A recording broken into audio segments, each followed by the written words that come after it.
Hey guys, tonight we're going back to a time when alarm clocks were Belle's childhood ended at age 9, and every workday was filled with lint steam and the constant threat of losing a finger. Yes, welcome to Victorian England. Today, you're not royalty, not a poet, not even a plucky chimney sweep. You're a factory worker. That means you get up before the sun, work until your bones rattle, and still feel lucky if you make it home with your lunch and all 10 toes. You probably won't survive this shift, to be honest, but we'll get to that. So before you get comfortable, take a moment to like the video and subscribe, but only if you genuinely enjoy what I do here. Drop a comment with where you're listening from and what time it is over there. Now dim the lights, maybe turn on a fan for that soft background hum, and let's ease into tonight's journey together. You wake up in darkness, not cozy sleep in a little longer darkness, not modern blackout curtain luxury. This is sooty, damp Victorian darkness, lit only by the weak flicker of a half-used candle stub sputtering against the breeze coming in through the cracked window. The air smells like coal dust and wet wool. You blink, you stretch. Your back reminds you it's already sore from yesterday. Your mattress, if you can call it that, is stuffed with straw that pokes through the sack and into your skin. You roll off it gently, trying not to wake the sibling sleeping next to you, or the other one, or the one at your feet. You dress quickly, not because you're eager, but because the factory bell doesn't care about how little sleep you got. The shirt's the same as yesterday. So are the trousers. You shake off the worst of the dust. They'll be soaked in sweat and lint by breakfast anyway. The fire in the hearth is long cold. There's no time to restart it. Your mom hands you a crust of dry bread, softened just slightly by the butter she scraped together last night. You chew it slowly, trying to make it last. It doesn't. There's no tea, no porridge. Just a nod from her that means, get moving, or they'll dock your pay.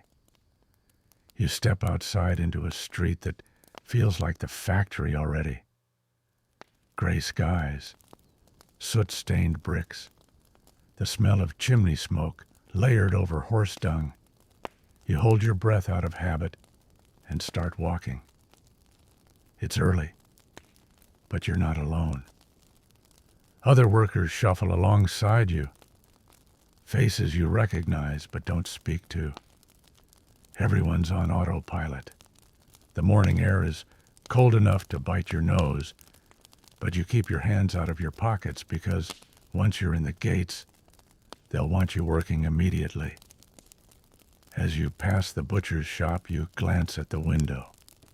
Not for meat, there's no way you could afford that, but for the reflection. Just to check you're still here, still upright, still you. You hear the factory bell before you see the factory. That deep metallic clang that echoes through your bones.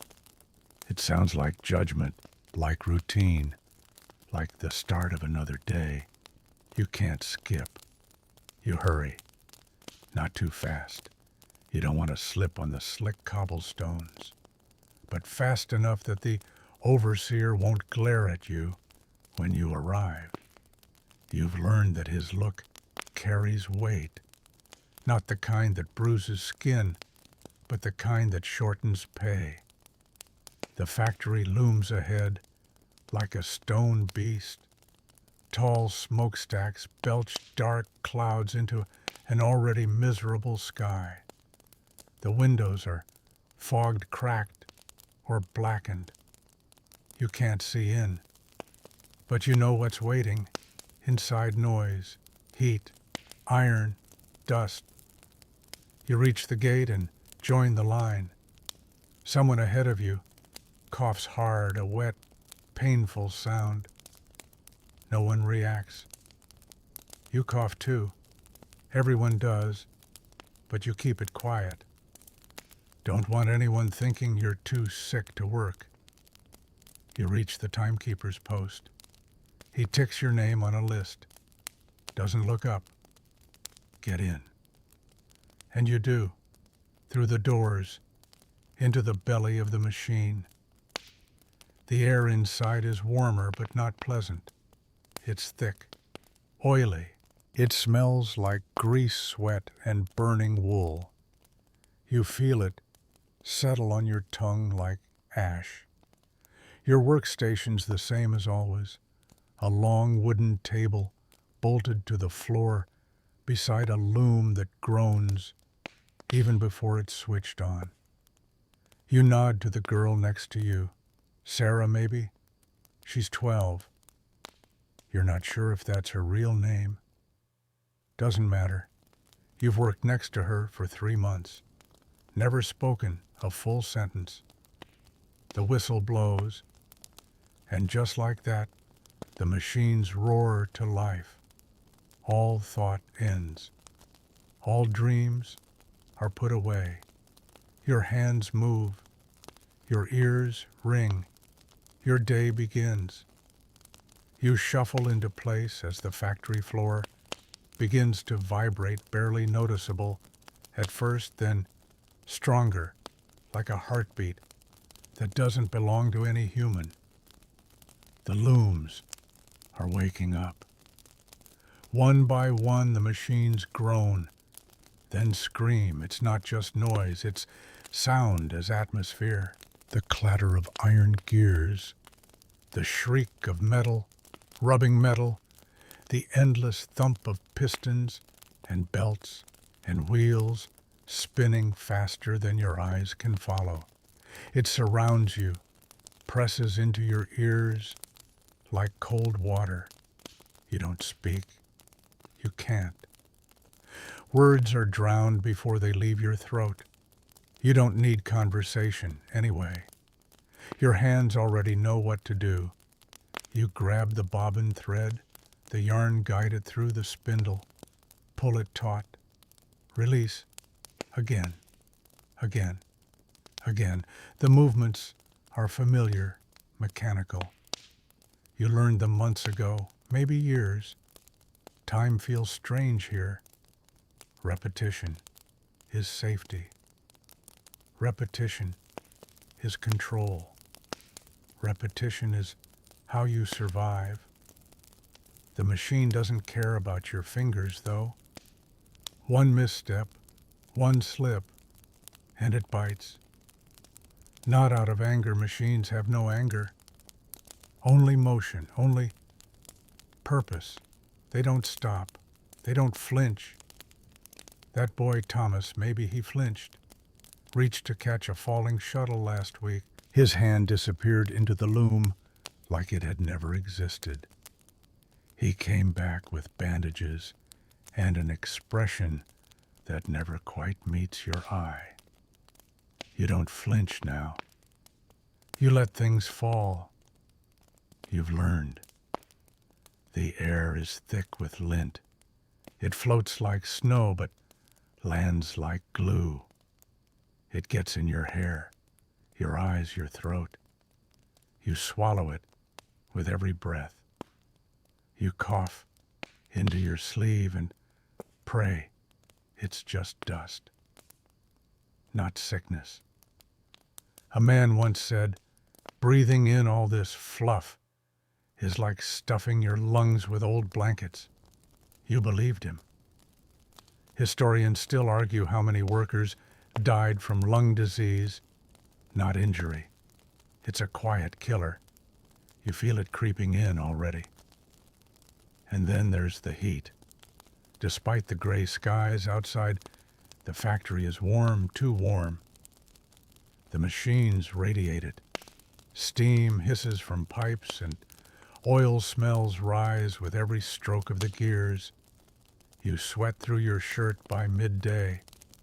If you're lucky, someone opens a window. Usually they don't. You wipe your forehead with your sleeve. It smears the lint. You blink and keep working.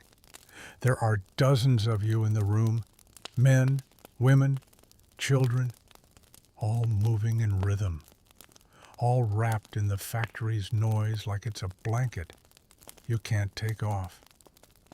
The floor creaks. The walls throb.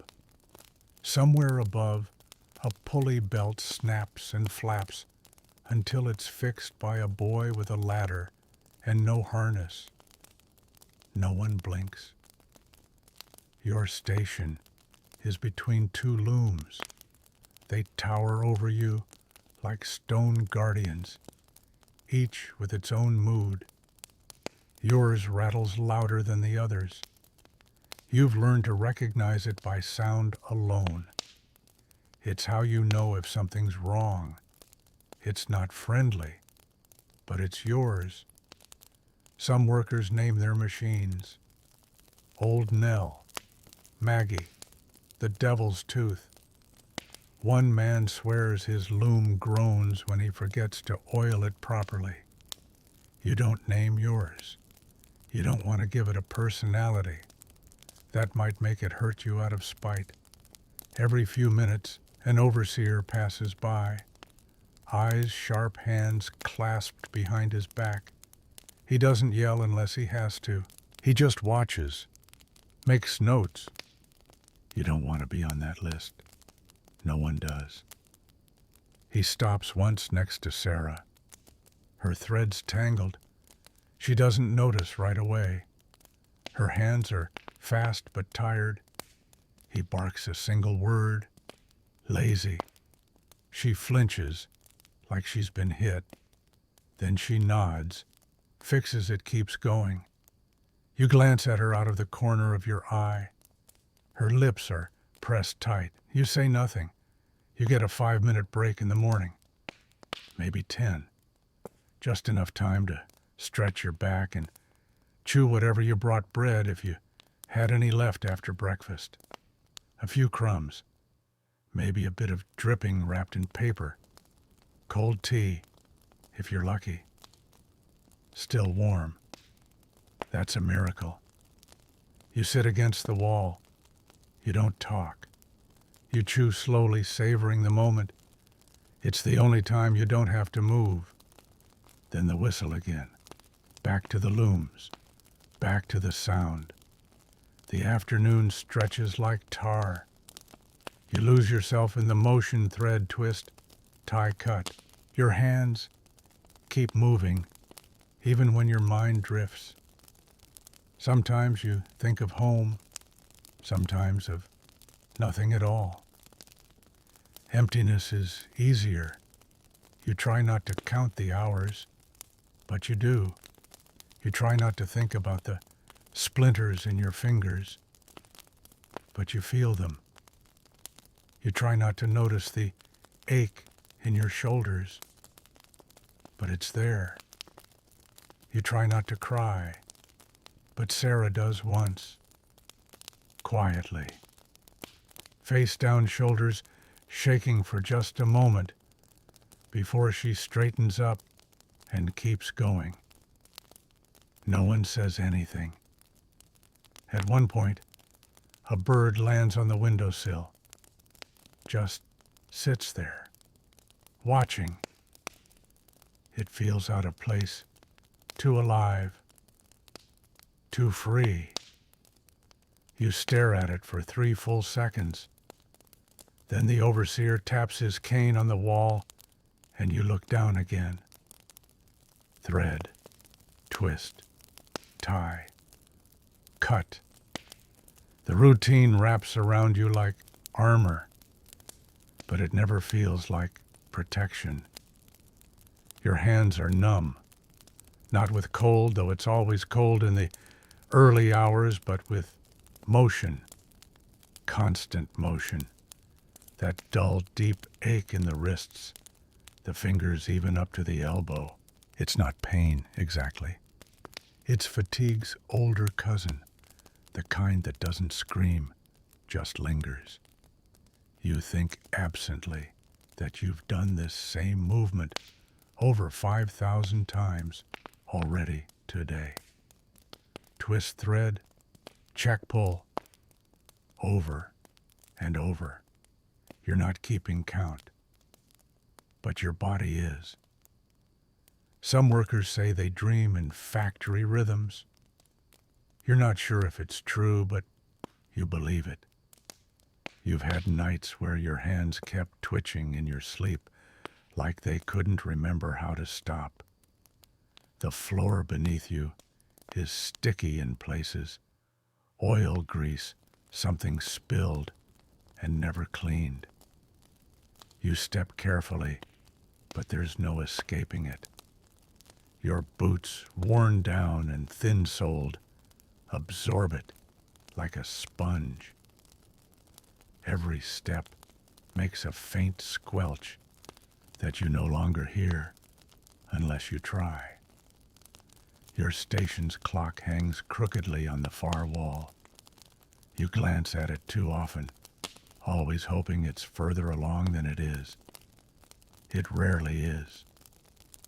Tick, tick, tick. You suspect the clock is mocking you.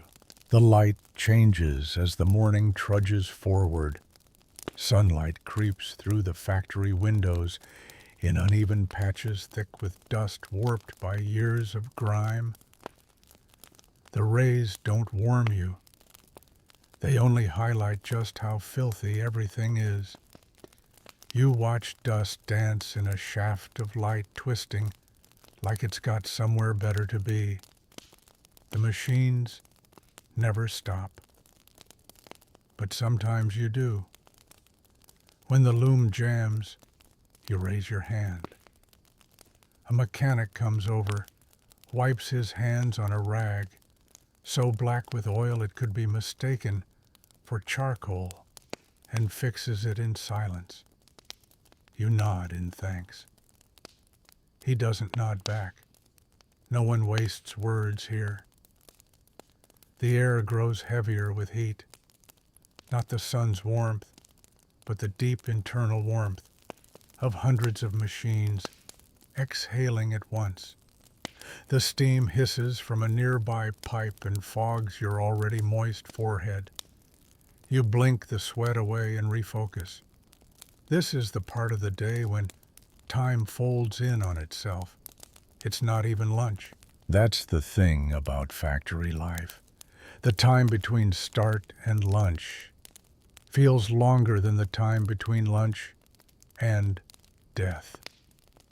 Historians still argue whether this kind of time distortion had lasting psychological effects. You could offer them some strong opinions. The overseer passes again. He doesn't speak, just walks, observes. You've learned to read his footsteps. When he's in a mood, they fall faster, harder. Today they're measured, not kind, just less cruel. You adjust your posture slightly, not out of comfort, but because the last time you slouched, he clipped you behind the head with his ledger. He claimed it was a gentle reminder. Your ear rang for an hour. You glance around. To your left, a young boy, maybe 7, 8, he's reaching under one of the looms to grab a broken shuttle. His job is to crawl where no adult can reach. You pretend not to notice that his fingers shake.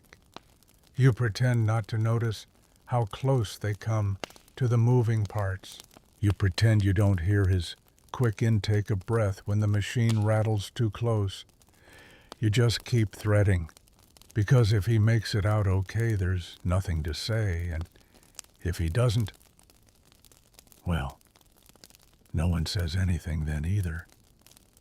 The factory's walls are a mix of brick and steam-stained plaster. It smells worse than it did earlier. That's saying something.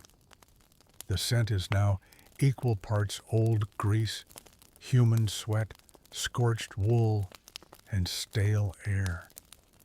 The closest modern equivalent would be a burnt sock dipped in motor oil and left in a locker room for 3 days. But it's normal.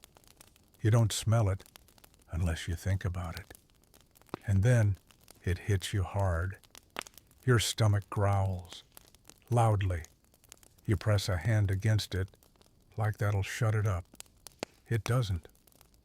You remember the dry crust you ate earlier and wish you'd stolen a bit more dripping from the tin before your little sister got to it. She eats like a squirrel and guards food like a dragon. There's a sharp clang from the far corner. A girl drops a shuttle. It hits the floor like a gunshot. The overseer appears instantly. He doesn't yell. He just stares. She bends, picks it up, returns to work with her cheeks burning red. You recognize that heat. It burns hotter than the machines. You try not to drop yours. Your shift goes on. The most surreal part. You sometimes forget this isn't normal everywhere. It feels normal. This rhythm, this noise, this aching in your bones. It's what life is. Anything else. Sunlight, fresh air, school. That's for other people. Rich people. London people. Fictional people. You duck as a pulley belt swings too close overhead. You didn't even see it coming. You mutter a quick thank you to whatever instinct kept your skull intact. You keep working. Somewhere near the door, a girl hums under her breath. You can't hear the tune, not with all this noise, but you feel it a vibration, a melody clinging to the edges of the chaos. It makes you want to hum too. You don't, but you smile. Barely. The loom shakes like it's angry at you, which, let's be honest, it probably is. After hours of running the belts, squeal louder. The iron arms start to jitter like they're shivering, and the screws groan in protest with every pass of the shuttle. You keep working, but the machine feels less like a tool now, and more like something alive, just not the friendly kind of alive. You glance over at Sarah. Her machine is doing that thing again, where the thread bunches in one corner and then snaps like a tiny protest flag. She doesn't even flinch this time, just resets it with fingers too fast to be human. You've both learned to move without thinking, and thinking without reacting. That's what the machines teach you, after all. How to disappear inside a routine. How to make your body part of the machine. How to function like a cog. The looms have names you weren't taught in school. Spinning jennies, mules, flying shuttles. They sound almost whimsical, but nothing about them is whimsical. These are teeth-grinding, lung-blackening, finger-slicing beasts. Historians still argue whether their invention brought progress or just fancier ways to be poor. You look at yours, 20 years old, iron bolts, rusting frame, worn shiny from hundreds of workers before you, and wonder how many fingertips it's eaten. Someone once said it bit off 2 from a boy named Michael before Christmas. Another rumor says it scalped a girl with long hair because she leaned in too close to hear herself think. You keep your hair tied up now, tightly. The noise is at a peak now, like a metal avalanche that never stops falling. You don't even hear individual machines anymore, just a wall of mechanical howling. If someone stood beside you and screamed, you'd see their mouth open, but hear nothing. This is what you live in. A sound bath made of industry. Once you heard that workers who retired early often developed a condition called mill deafness, where your ears continue to ring even in silence. That actually sounds kind of nice. At least then the ringing would be yours. You tug the shuttle free guide. The thread cut the tail rethread. Again, again, again. You remember the day they trained you. If training means watching a woman do it 3 times and then being told to keep up or lose the job. Your hands bled the first week. The second week they blistered. By the third they just hurt. Now they still hurt. But you've learned to ignore it mostly. Your fingers have little calluses that feel like someone else's skin. You don't recognize your own hands anymore. They belong to the machine now. Over your shoulder, the overseer walks past. You can feel his breath before you see him. Warm, slightly sour. You flinch without realizing it. You missed a thread, he says flatly. You look. He's right. You curse yourself silently and fix it in half a second. He doesn't linger. No praise. Just that feeling like you've lost something invisible. You wonder if the machines ever miss anything. Doubt it. A few yards away, there's a terrifying crack, followed by a collective pause, the kind that only happens when everyone knows someone just got hurt. A gear jammed. The machine spit a spindle across the room like a bullet. It hits the floor, bounces, rolls into a corner. Nobody got hit. Everyone exhales quietly. The mechanic is already walking over, sighing like it's just another Thursday, which it is. He resets the gear, tightens something with a wrench, and the machine groans back to life. No one applauds. No one even nods. We just keep working. You notice the girl near the spindle's path has gone pale. Her lips are moving silently, mouthing a prayer. You can't hear. You look away. There's no space for fear here. The man beside you, Arthur maybe, middle-aged, always smells of pipe smoke. Even though he's not allowed to bring it in, he's sweating like a baker in July. He wipes his forehead on his sleeve and mutters something, but it's lost in the noise. He once told you he used to be a cobbler back when people still paid for shoes made by hand, but no one wants handmade anymore. They want fast.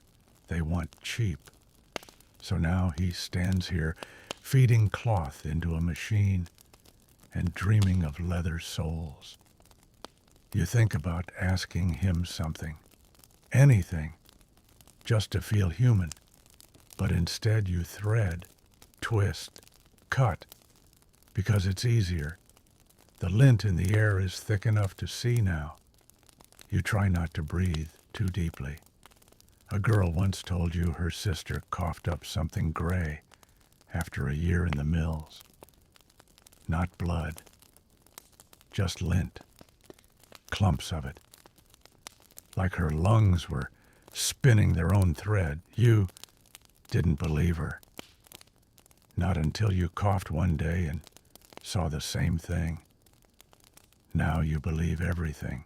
The floor manager walks through, clipboard in hand, not looking at anyone in particular. His mustache is waxed so stiff, it looks like it could cut through the air. You wonder if he ever worked the looms himself. Probably not. He has all 10 fingers and a clean shirt. You wonder what it feels like to have both of those. You blink. Your back aches. You blink again. Your vision blurs for just a second. Don't fall.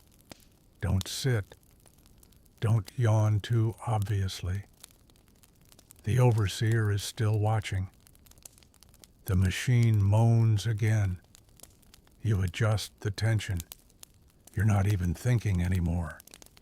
The motion is coming from muscle memory, not thought. This is what it means to be a factory worker in Victorian England. You don't own time. You don't own your body. You belong to the loom. The man in the bowler hat has been watching you for 6 minutes. You pretend not to notice, even though his stare feels like a pin pressed into your skin. That's the trick. Acknowledge too much, and it becomes a challenge. Ignore him completely, and you might be marked indifferent. You aim for that sweet spot, alert, but subservient.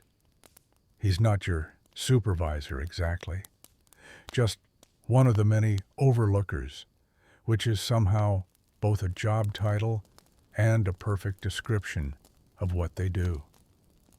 Watch, judge, report. Some say they're former workers, promoted for loyalty and posture. Others say they're just cousins of factory owners, too soft-handed to risk the machines, but too nosy to stay home. This one's got ink-stained cuffs and a silver fob watch that he checks every 10 minutes. He rarely speaks, but when he does, it's in single-syllable warnings: slower, faster, fix, stop. Today he says nothing, just walks, stops, stares, walks. Again, you hear the click of his heels on the factory floor, like a slow metronome keeping rhythm with the machines. You try to focus on the loom, twist, pull, cut. The thread sings against the shuttle with a dry, high-pitched whine, but your skin prickles because you know he's writing something down. Whatever it is, you'll never see it. Maybe it's nothing. Maybe it's the difference between keeping your job and hearing you're not needed tomorrow. He finally moves on. Your shoulders drop a fraction. Across the aisle, one of the girls has taken to whispering her numbers out loud each pass of the shuttle, each tie of thread counted like prayer beads. 1, 2, 3. Her lips move so fast it looks like she's arguing with herself. You can't hear her. No one can over the noise, but somehow it's comforting, predictable, the factory's own lullaby. You go back to work, then you hear it. A different voice. Not a worker, not an overseer. It's the owner's son. Late teens, perfectly combed hair, boots too shiny for real dirt, voice that rings out like it belongs in a theater. He strolls past the looms like he's admiring artwork in a gallery, not cloth, drenched in your sweat. Laughs at something one of the managers says. Hard workers, these lot. He comments loudly like you're livestock, and he's touring the stables. You keep your eyes down. Historians still argue whether the upper classes genuinely believed they were being benevolent employers or just saw you all as moving parts in a very profitable machine. Judging by the son's grin, you lean toward the ladder. He doesn't stay long, just enough time to make sure the workers are still working. Then he's gone. You don't even need to turn around to know the shift in air pressure. The sudden ease in shoulders around you says enough. The boss's gaze is gone, but the system remains. You lose count of how many times the shuttle passes through your hands. The muscles in your forearm twitch like they're trying to escape. You stretch one hand at your side for a second. It tingles. That's fine. Tingling is better than bleeding. Once a boy named Isaac dared to lean too far out of line. Just once. His loom jammed, and instead of raising a hand and waiting, he tried to fix it himself. The machine spat his fingers out like discarded thread. He came back with 2 good ones left. No one blamed him. No one helped him either. That's how the system works. Sympathy is cheap, but replacements are cheaper. And so the rules hang over you like invisible chains. Don't be late. Don't speak. Don't slow down. Don't ask. Don't miss a thread. Don't. But above all, don't be noticed. Not by the overseer. Not by the owner's son. Not by the man with the bowler hat and the ink-stained cuffs who never smiles. You glance at the girl across from you. Her braid is coming loose, one long strand swinging perilously close to the gears. You want to tell her, but you don't. The overseer sees it first. One flick of the cane and she yelps. Just a sharp tap across the shoulder, but it leaves a mark. She nods, ties her hair up again with shaking hands. You don't make eye contact. You just listen to the machines. It's better that way. The midday sun outside is doing its best to brighten the factory, but the windows are caked in soot and grease, so the light comes in like fog through a keyhole. Diffused, tired, already defeated. You wonder what color the sky is today. You don't know. Haven't looked in hours, but your machine is still running, and that means you are still running. You check the thread spool, half empty. Your fingers move faster. A coworker on the far side drops a spool, and it rolls under several looms. He doesn't chase it. That's a rookie mistake. Last week, a girl crawled after hers and nearly lost her scalp when she came up too close to the belts. Instead, he signals for help. A younger boy, one of the doffers, comes crawling under the machines like a mouse retrieving the spool with practiced ease. He tosses it back up and keeps moving. No one thanks him. He doesn't expect it. He's maybe 10 years old. You wonder if he'll make it to 12. You've officially lost track of how many threads you've touched today. Could be thousands. Could be one loop, repeated endlessly, through a nightmare with no off switch.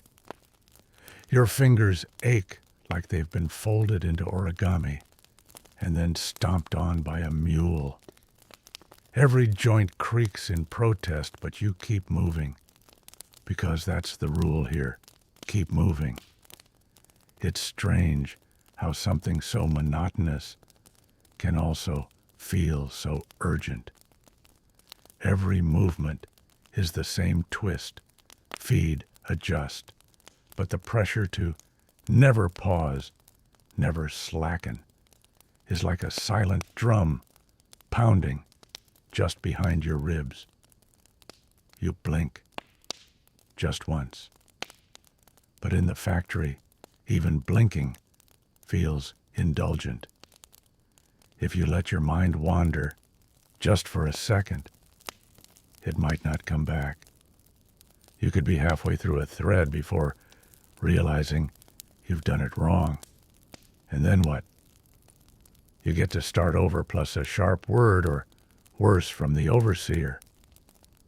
Some people whisper that the machines can smell distraction, that they wait for you to daydream just once, then snap.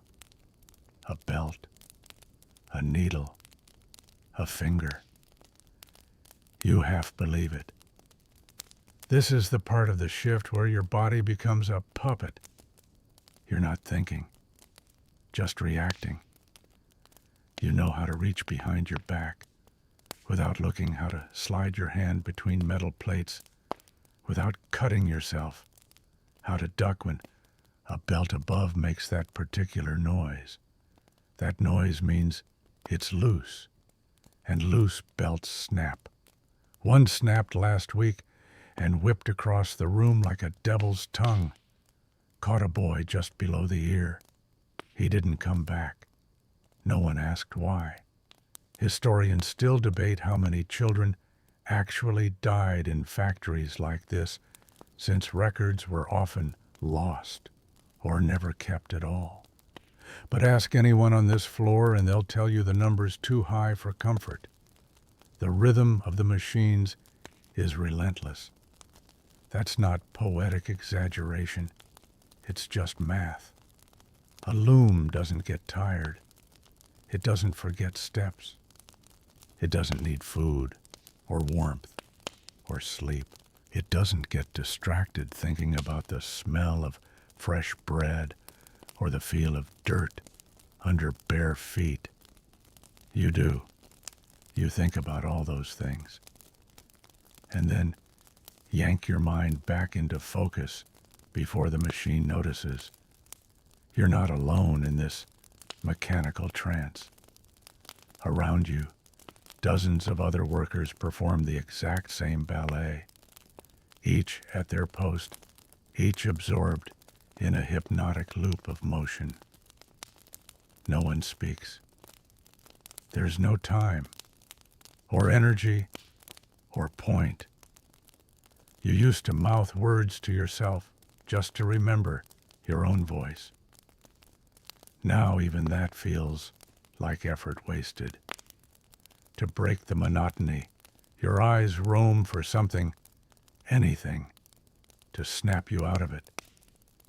A spider, a dropped thread, a mouse darting under the floorboards. Today it's a nail, one tiny, rusted nail, sticking out from the base of the machine next to you. You stare at it like it's the most interesting thing in the world. You imagine pulling it out, just to see what happens. You don't, of course, you just keep threading, twist, feed, adjust. That's the part that gets to you.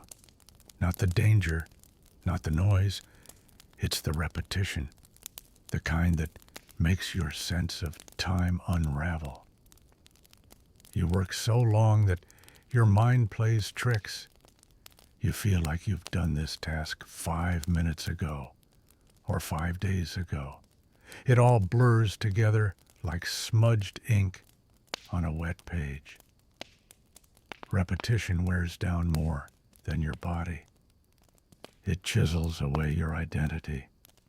You were someone once. Maybe a schoolboy who liked drawing horses.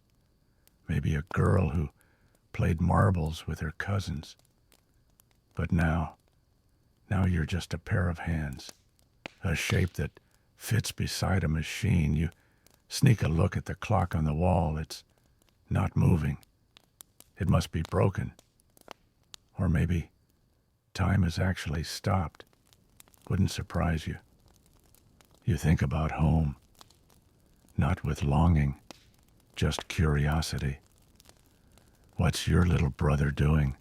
Probably chasing rats again. What's for dinner? Bread. If you're lucky, bread with something brown and wet on it. You try not to think about food. That's a rabbit hole with no bottom. There's a squeak behind you, someone's chair scraping, then a thud. You turn. A boy, 12, maybe 13, has fallen over. He's breathing, but only just. Eyes open, mouth slack. The overseer appears like smoke and prods him with a boot. Fainted, he says. Not alarmed, not angry, just observing. Someone fetches water.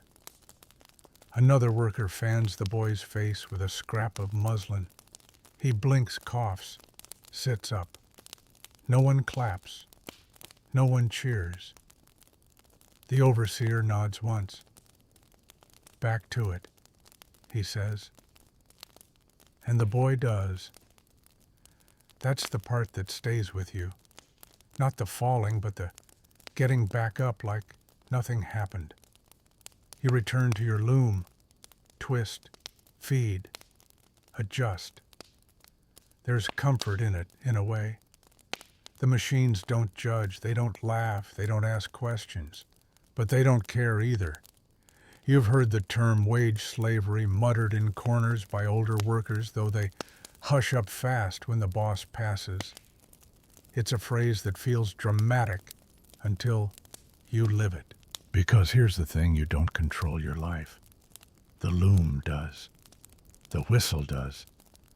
The man with the clipboard who says, whether you're working tomorrow does. The only choice you have is whether to cry quietly or wait until you get home. You glance down. The nail is still there. You keep working. The bell doesn't ring when the shift ends, not really. There's a whistle, high, shrill, sudden, and for a moment you think your eardrums might finally pack their bags and leave. But then the sound is gone, and the silence that follows is somehow louder. Everything stops at once, like someone has turned the whole world off. The looms slow to a halt with a long sigh of gears and belts. The floor actually vibrates a little less. The air still pulses, though, like your body hasn't realized the work is over.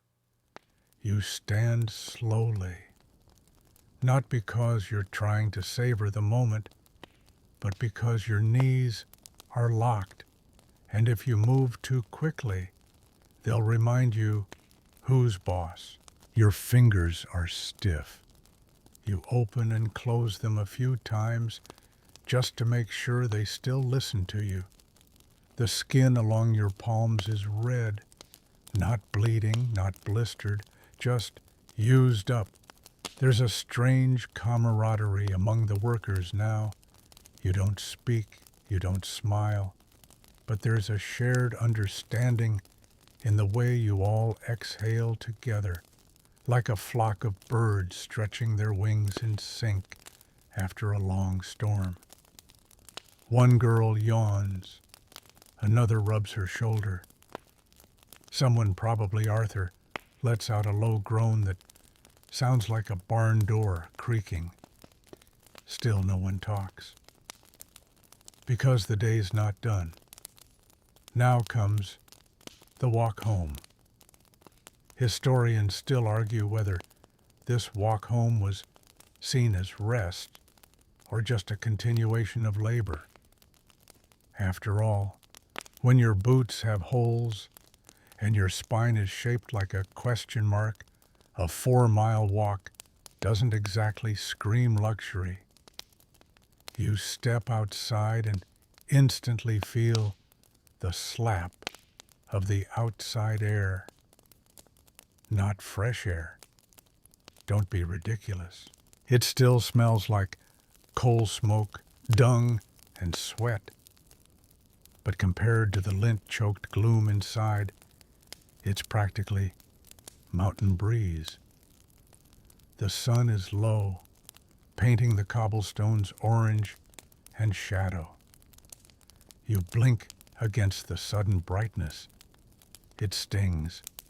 The world feels too sharp out here too fast, like you've been underwater all day and just surfaced. Your shoulders relax half an inch. You walk. The others shuffle beside you, a small army of soot-covered ghosts moving in silence. Some go left, others right. But for a few minutes, you all walk the same road. You pass the bakery. The scent nearly breaks you. Warm bread, sweet rolls, butter. You close your eyes for a second just to soak it in. Someone near you mutters something that might be a prayer or a curse. You don't stop. You can't. You don't have the coins. And the baker's wife once chased a boy down the street for staring too long at the display window. You keep walking. A horse-drawn cart trundles past, spraying your shins with something you really hope is just mud. The driver doesn't look at you, doesn't need to.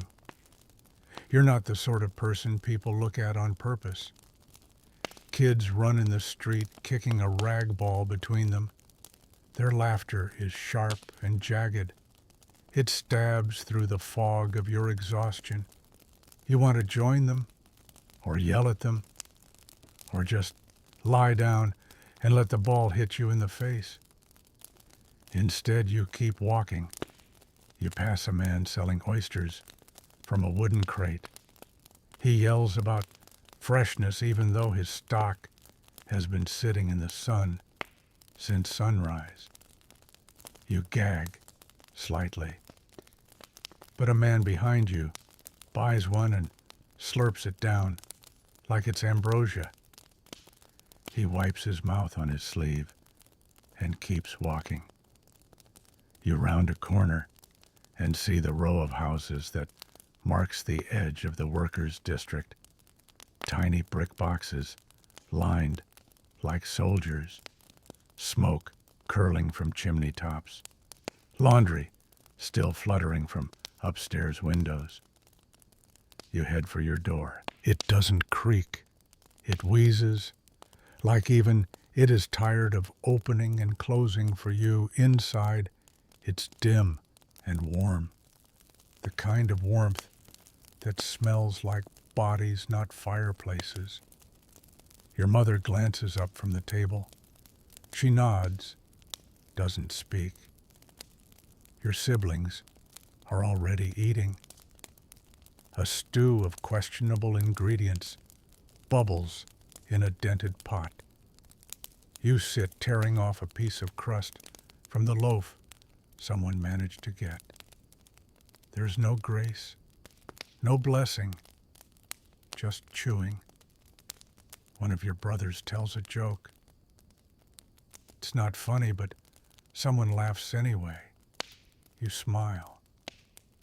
Not because it's a joke, but because you're not at the loom anymore. You eat fast. There's never enough. After dinner, your mother mends clothes by candlelight. Your youngest sister brushes your hair. It hurts. She tugs like she's trying to dig for secrets, but you let her. Because it's quiet and still and yours. For now. You wash in a tin basin. The water is cold and gray. Your hands look like someone else's under the dirt, but they're still attached, so you call it a good day. You crawl into bed, which is actually just a shared mattress with two of your siblings. It smells like feet and soap and something slightly burnt. You don't care. Your body hums from the inside out, like the machine never stopped, like the rhythm still pulses in your bones. Twist, feed, adjust.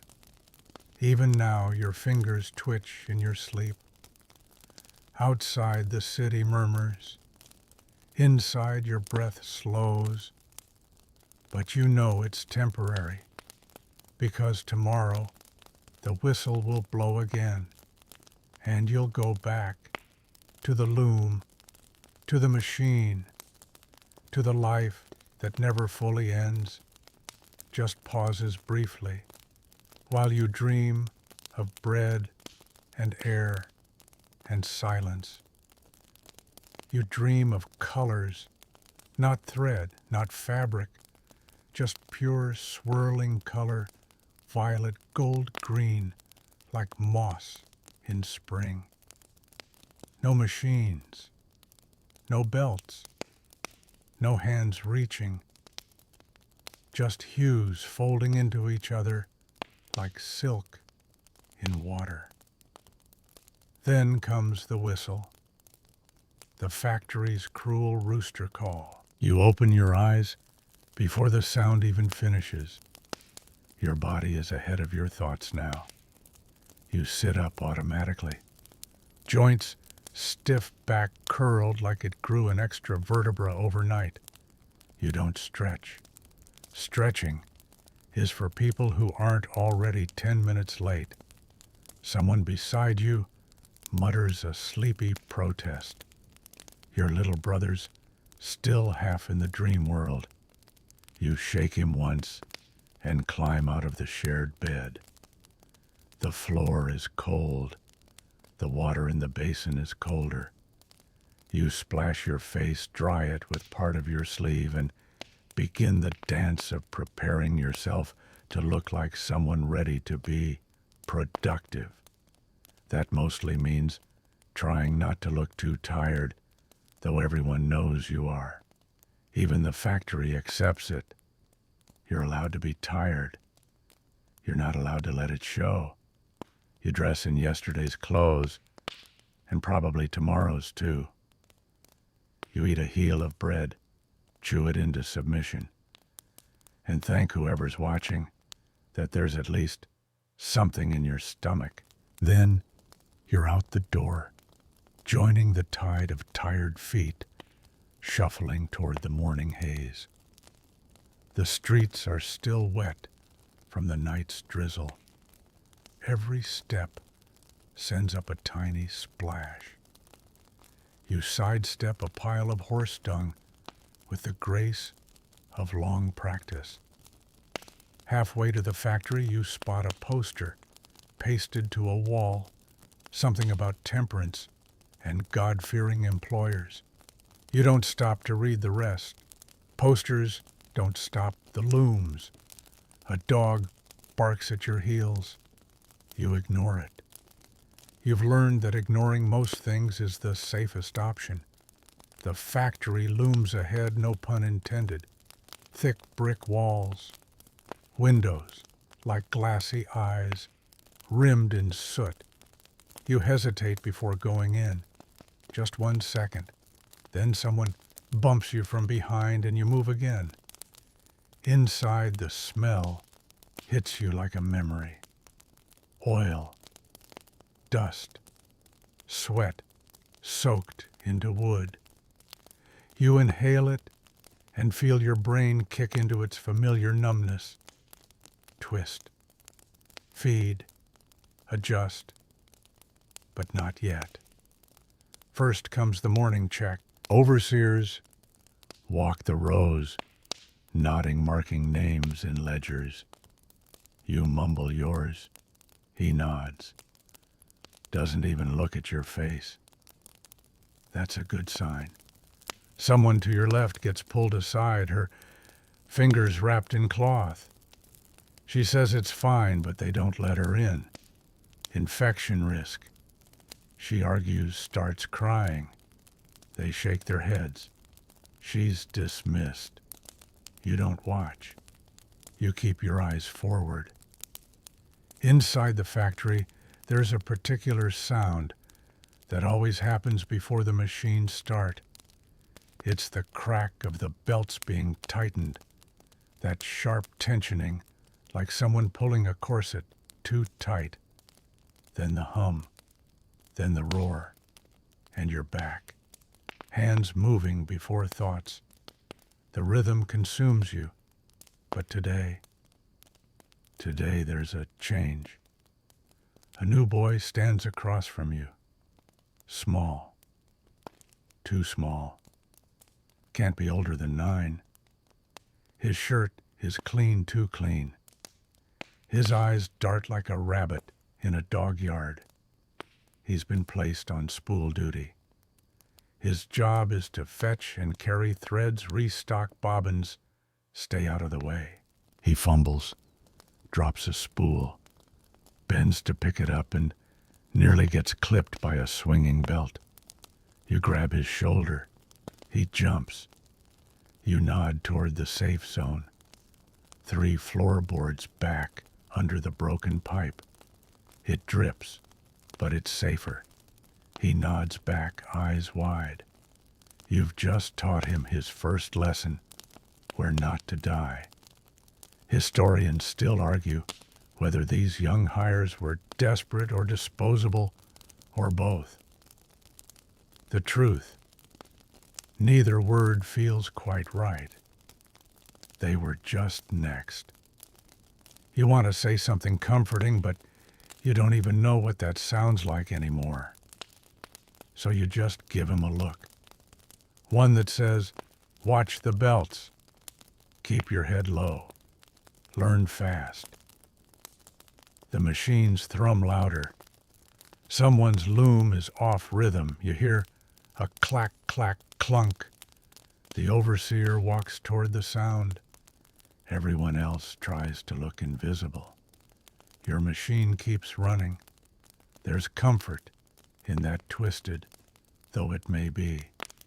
Because when the machine runs, you have a purpose.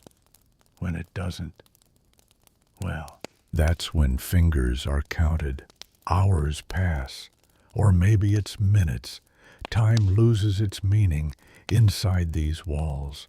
You could swear lunch is coming soon, but when you glance up at the grease-smeared clock, you realize it's only been 90 minutes. You stifle a groan. Your hands don't stop. You glance over again. The boy is watching you, copying your motions.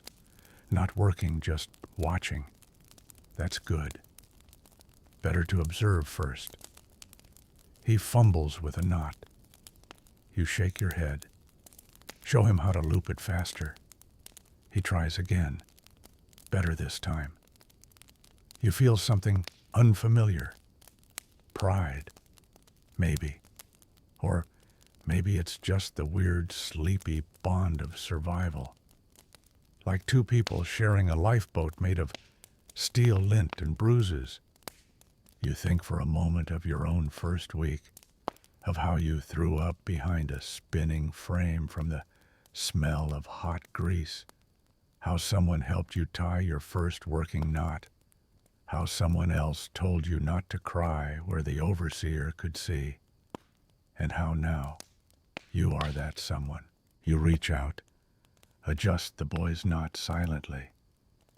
He nods again, a little firmer this time. The machines drown out any further thought, just the hum, the heat, the ache that never leaves.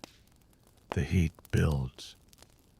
By midday, the air in the factory thickens into something closer to soup than atmosphere. It clings to your skin, seeps into your lungs, makes your shirt feel like a damp rag. You're not even sweating anymore. Your body gave up on that hours ago. You tilt your head to the side just slightly, allowing a tiny breeze from a cracked window to kiss your temple. It's lukewarm, but it's moving, which counts as a miracle here. Across from you, the boy with the bobbins has taken off his cap. His hair sticks to his forehead. His hands tremble. He's trying to keep up with the pace, but it's clear he's drifting. You've seen that look before. Overheated, dehydrated. Not quite here. You nudge him with your elbow, not hard, just enough to jolt his senses. He blinks. You gesture with 2 fingers. Drink. He hesitates, then takes a quick sip from the tin cup hanging at the end of the table. He nods. You nod back. There's no talking during the shift, not unless you want trouble. But a language has developed here, silent and efficient. A glance means watch out. A hand signal means you're off rhythm. A nudge can mean anything from you're doing fine to duck now. Some say the factory workers develop better nonverbal communication than the military. Historians still debate whether that was intentional or a byproduct of survival. Either way, you're fluent. The machines groan louder in the heat. Belts slip. Threads tangle faster. Your loom jams. Of course it does. You stop instantly, eyes scanning the gears. You spot the culprit, a thread bunched in the shuttle. You reach in careful not to get your sleeve caught. The last time someone did their entire arm was swallowed before the machine even blinked. You've never forgotten the sound. Twisting, grinding, screaming. You clear the thread, reset the shuttle. The loom shudders once and resumes its endless rhythm. You're back in motion before the overseer even notices you paused. Which is good, he's already in a foul mood. You heard him yelling at one of the girls this morning. Something about lint stuck in the housing. Her eyes welled up, but she didn't let the tears fall. No one does. Not here. Crying costs time. Time costs wages. And you need every penny. Today you're calculating again, in your head. How many hours of work for a pair of new boots? 16. No closer to 20, with the price of laces. Your current pair has a hole the size of a mouse near the sole. Every puddle seeps straight in. You think of boots more than you think of books these days. The boy drops a spool. It bounces, rolls, lands near the machine that ate the girl's scarf last month. You lock eyes with him. No, do not chase it. But he does. Instinct or panic, you can't tell. He darts toward it, and you lurch forward, grabbing the back of his shirt just before he reaches the spinning belt. The motion jerks him back, hard. He falls. The spool keeps rolling, eventually stopping on its own. The overseer sees. Of course he does. He storms over. Waste of space. He barks, grabbing the boy by the collar. You want to lose a hand? The boy doesn't answer. You don't speak either. You stare at the floor. The overseer cuffs the boy once, not too hard, but enough. Then he shoves him back toward your station. Watch him. He growls to you. Or I'll find someone who will. You nod. You always nod. When he's gone, the boy rubs his arm and looks up at you. There's no anger in his eyes, just a sort of glazed-over shock. You hand him the tin cup again. He drinks without question. And the machines keep going. Always. You wonder what life looks like outside this room at this exact moment. What are the rich children doing? Playing with hoops, reading books with colored pages, napping in sunlit rooms with open windows. You've seen those windows in townhouses, the ones with lace curtains and flower pots on the sills. Sometimes you imagine walking up to one, knocking gently and asking, what does it feel like to breathe clean air every day? But you never do. You return to your thread. Twist. Feed. Adjust. Always adjust. The rhythm changes slightly in the next hour. That usually means one of two things: a machine is about to break, or someone has. Turns out it's both. 2 rows over a clatter breaks through the humming drone. A girl screams. Her apron is caught in the gears. She jerks back in time, but the fabric rips away violently. Her arm is scraped raw, but intact. The machine stutters, then stops. And that means everyone stops. The overseer curses loudly. "You!" he snaps, pointing at the mechanic. The mechanic doesn't hurry. He never hurries. You've always admired that about him. Somehow he's the only one who moves like the factory belongs to him. He opens the casing, pulls out something blackened and frayed, mutters a few words, then nods. "We're down for 30 minutes, he announces. A murmur rises. Not from joy. No one dares feel that, but from surprise. 30 whole minutes. In the middle of the day, unheard of. You glance at the boy. You both know what this means. You get to sit. And for 30 blessed minutes you do. Back against the wall, legs, outstretched arms, limp. The machines are silent. It's unnerving at first.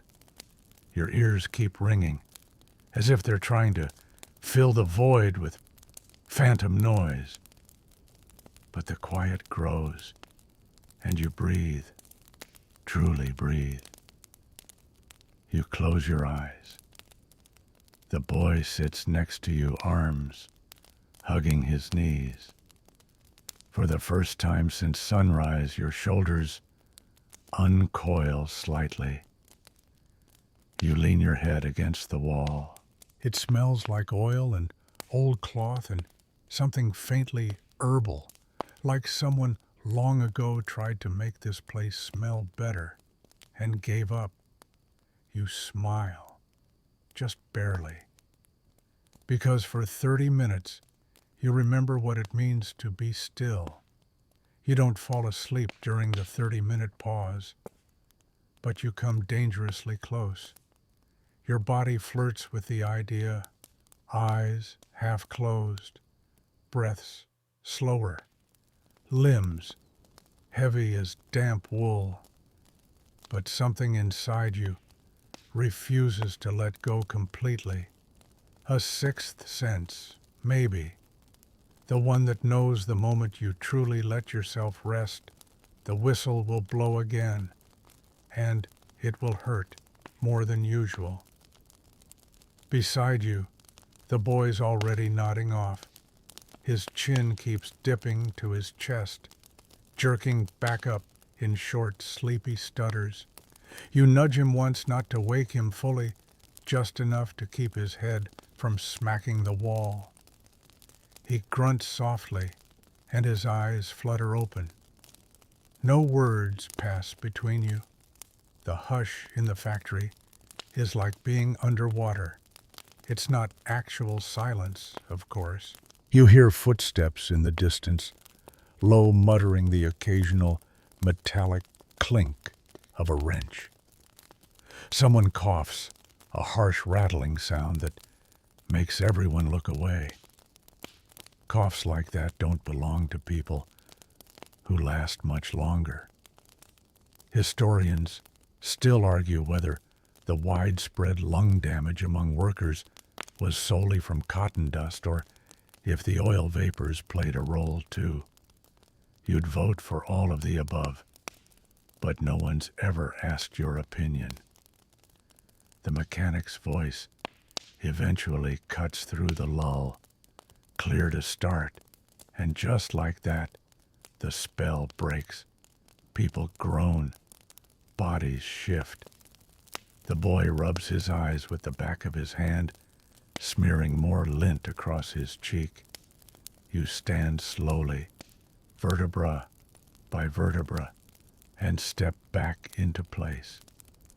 The moment the gears engage, the floor seems to vibrate again. The hum returns, reassuring in its awful familiarity.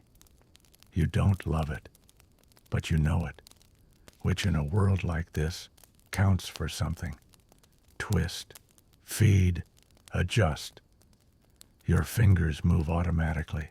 You can tell your shift is past the halfway mark, now not because of the clock, you haven't dared look, but because of the ache. It's not pain anymore. It's just part of you, like skin or breath. You shift your weight between your feet to trick your body into thinking it's a new position. It doesn't work, but pretending helps. Across the room, someone drops a box of bobbins and lets out a frustrated hiss. No one reacts. Mistakes are normal, human. That's what the factory seems to hate most. Human things, like yawning or crying or wanting to go outside. You think for a moment about the way your life is shaped. You wake, you walk, you work, you eat, you sleep, repeat. Even your dreams have factory floors now. You used to dream of gardens, not anymore. Not since your friend told you she started coughing blood and didn't want to tell her parents. She was 12. You glance at the boy again. He's hanging on. Barely. The overseer hasn't looked your way in a while. That's a good thing. His attention is like sunlight on a vampire. Nothing good comes of it. You once saw him fire someone for humming.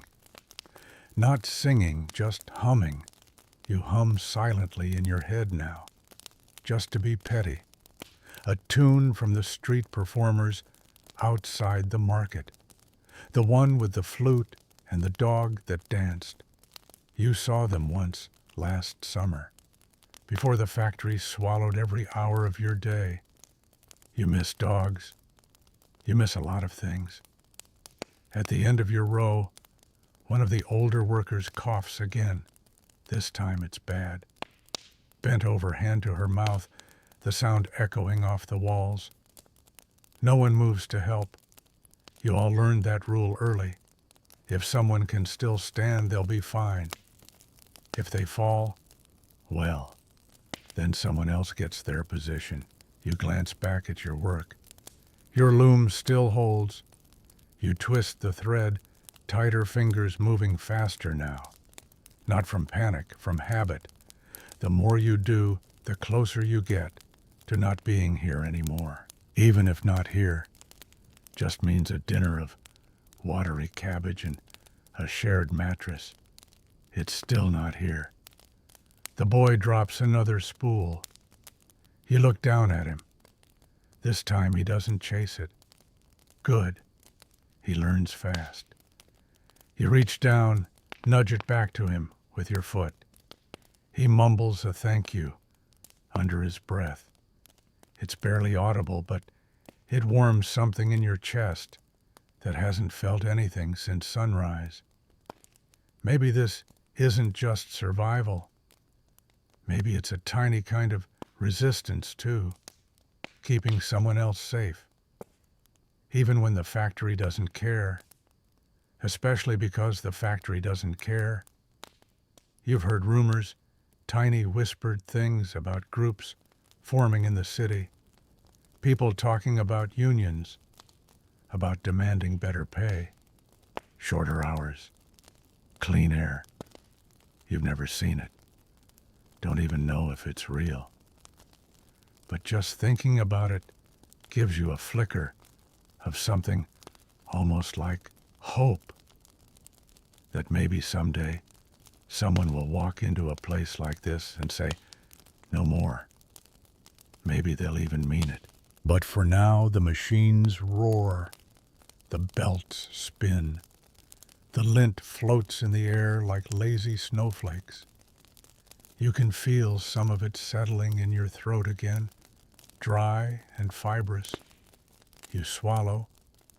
You keep going, because that's what you do. That's what you have to do. Outside, you know the light is fading. Inside, nothing ever changes. You check your shuttle. Perfect tension. You don't smile, but you feel like you did. The boy mimics your knot again, clumsily, but he's close. You nod once. He straightens his back, just slightly. In this place, even that is rebellion. The whistle blasts again, not the end of day whistle. Not yet. This one just marks the change into final shift hours, the long dragging stretch that always feels like time's cruelest joke. The part where your body is done but your hands have to keep going anyway. You glance at the boy. He startles at the sound, but doesn't drop anything this time. Progress. His face is gray with lint and fatigue, but his eyes still there, still trying. You don't say anything. Words cost energy now. You turn back to your loom. The thread hums along. Twist, feed, adjust. You don't even see your hands anymore. They're a blur in the corner of your vision, moving as if detached, like they belong to someone else. Someone better at this. Someone born with calluses. Outside the factory walls, the sun has probably begun to dip behind the rooftops. You imagine it turning everything gold like it used to when you were little and played in the alley behind the bakery before you got old enough to be useful.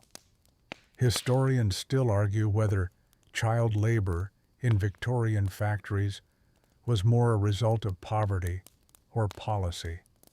But in your bones, you know it was both. There was always a rule, and there was always a way around the rule.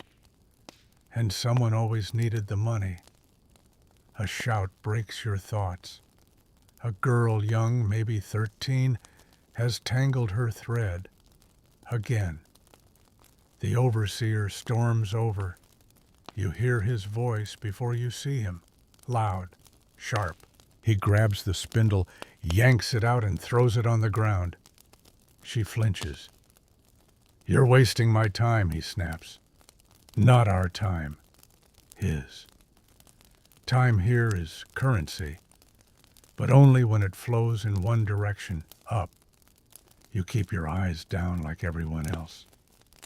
Later, you might check on her. Maybe, if she doesn't get dismissed first. You glance toward the boy again. He's staring hard at the loom. His lips move a little, counting something. You recognize the look. He's trying to memorize the steps. He wants to be good, not for pride, for safety, for staying. You tear a strip of thread from your waist, quickly twist it into a tighter knot, and hand it to him. A marker, something to remember by touch when his eyes blur. He takes it like it's sacred. You turn back to your work. The rhythm pulls you in again. The noise has become a lullaby, a sharp, clattering lullaby, but still familiar. In the corner of the room, someone's foot gives out. You don't see the fall, only hear it, a thud, a gasp, a few shouted words. A girl helps the fallen worker up. He's older, pale. His legs been weak for weeks, but he won't sit. Sitting means questions. Questions mean losing shifts. Losing shifts means losing food. So he limps back to his station. No one says a word. You've learned that sometimes kindness is just not looking. You remember once during your second week you cut your finger open on a metal spindle. It bled through your glove. You wrapped it in cotton, finished your shift, and only cried once you got home quietly into your blanket. No one asked. And you didn't tell. Even now the finger aches when it rains. The machines drone on. Some of them wheeze slightly. That means the oil's running low again. The mechanic will fix it. He always does. You admire him, his calm, the way he treats the machines like friends instead of enemies. You sometimes wonder what he does when he goes home. Does he read? Drink sit in silence? Does he dream in gears? You blink. Back to your shuttle. A knot is slipping. You catch it just in time.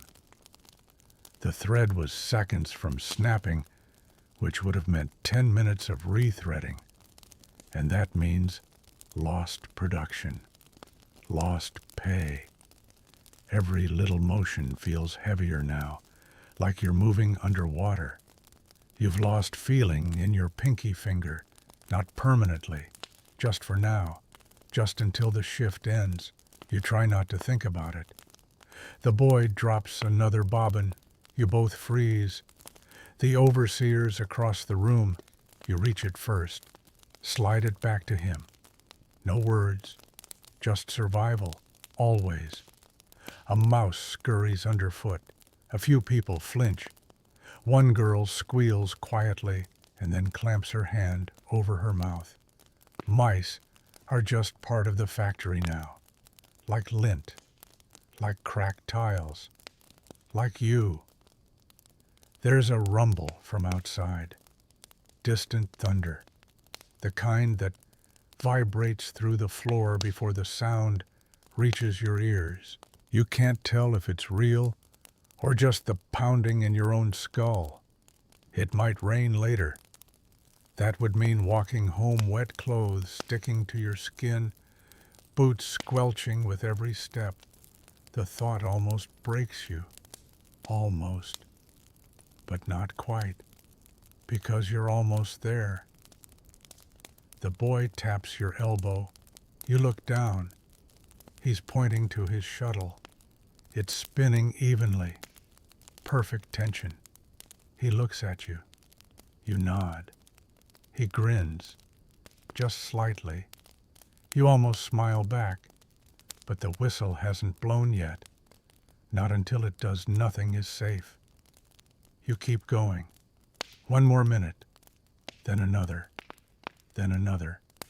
until the factory decides you can stop pretending to be a machine. The end-of-day whistle doesn't sound like a celebration. It's not triumphant. It's not joyful. It's not even loud enough to drown out the machines entirely. But it is a signal. And that signal sends a ripple through every bone in your body. The rhythm you've kept all day, twist feet adjust, finally stutters to a halt. Your fingers stop mid-motion, still twitching slightly, as if reluctant to accept freedom. You take one deep breath. It hurts. Everything hurts. The boy next to you stands too fast and sways on his feet. You reach out instinctively, a hand on his back to steady him. He nods, dazed, but okay.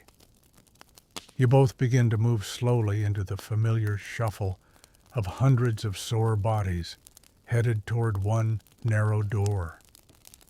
The factory doesn't let you leave all at once. There's a system, of course. Rows file out like cattle through a chute. You glance at the girl who tangled her thread earlier. She's still here. No pink slip, Not yet. You offer a subtle nod. She doesn't return it, but she saw it. Outside, the light is fading. Not golden like you imagined earlier. More bruised. Gray-blue. Everything is damp. Of course. It did rain. You can smell it in the dirt. The boy mutters something about puddles and holes in his shoes. You both glance down at your feet, twin disasters of worn leather and soggy socks. You start walking. Your legs don't feel like they belong to you. They're heavy, wooden, as if the factory had secretly replaced your joints with hinges while you weren't looking. You adjust your pace to match the boy's smaller steps. You don't even realize you're doing it until he looks up and quietly says, "Thanks." You don't respond. Not because you're rude, because your voice is too far away right now, packed up somewhere behind your ribs, curled up asleep. A horse-drawn cart splashes through the road ahead of you. Mud flicks up onto your hem. You don't care. You cross the alley behind the butcher's. The smell of meat, raw, slightly rotting, hits you like a slap. Your stomach turns, not from disgust, but from longing. You haven't had meat in weeks, maybe months. Time is blurry like that now. Historians still debate how widespread factory worker malnutrition truly was. But you've seen your own ribs in the cracked mirror at home. You trust that more than any history book. You pass the corner where the old man sells matches. He nods at you. You nod back. Neither of you speaks. What's left to say? Finally, your street. Rows of houses that lean into each other like they've also worked a long shift. Doors cracked open. Candlelight flickering in windows. Smoke curling from a dozen tiny chimneys. You inhale and the smell of home is different here. Coal-boiled potatoes, damp cloth, tired people. You step inside. The boy doesn't follow. His street is 2 blocks over. He waves once and disappears. You're met with silence. Your mother's asleep. Probably. Or resting. She works mornings at the laundry. Or did. You're not sure if she still has that job. Her cough's been bad. You think about asking, but don't. There's a crust of bread on the table. You chew it slowly. It tastes like cardboard and memory. Your fingers ache. You flex them one at a time, marveling at how alive they still are. Barely. You sit. The silence is louder here. In the factory, it was the machines.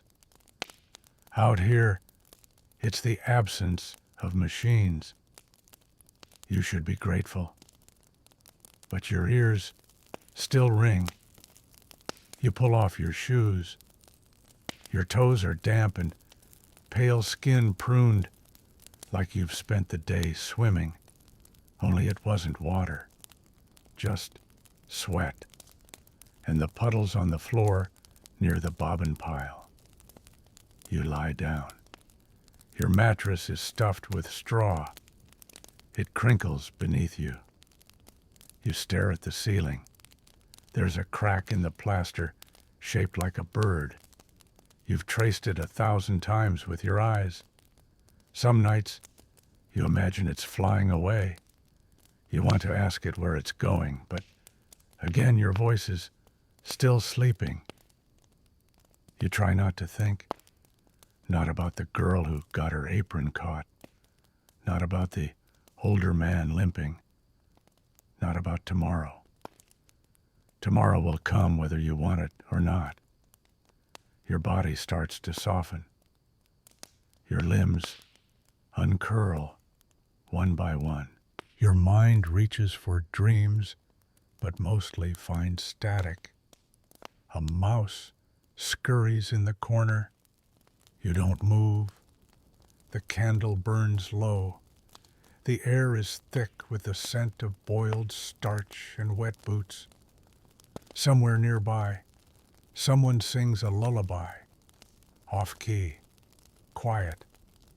It's not beautiful, but it's human. And somehow, that's enough. You close your eyes, you drift, and the factory waits. Always. It waits. Morning again. You don't remember falling asleep, just the sensation of floating somewhere between wakefulness and forgetfulness, and then thud, a noise, maybe from the street, maybe from your own chest. Either way, it pulls you out of whatever dream you were having, if it was a dream at all. You lie there for a moment, eyes open, blank ceiling, that bird-shaped crack still there, still flying nowhere. Your hands hurt. Again. Or maybe still. Hard to tell where pain ends and memory begins now. You sit up slowly, the straw in the mattress rustling like dry leaves. Your feet meet the cold floor, and you brace yourself for that first full body ache, the one that reminds you just how unkind the human body can be to itself under orders. You dress in silence. Your shirt is stiff from yesterday's sweat. Your apron smells like grease. You don't flinch. You just tie it tighter. There's no breakfast, just water. You drink from the tin cup. It tastes vaguely of iron. No one else is up.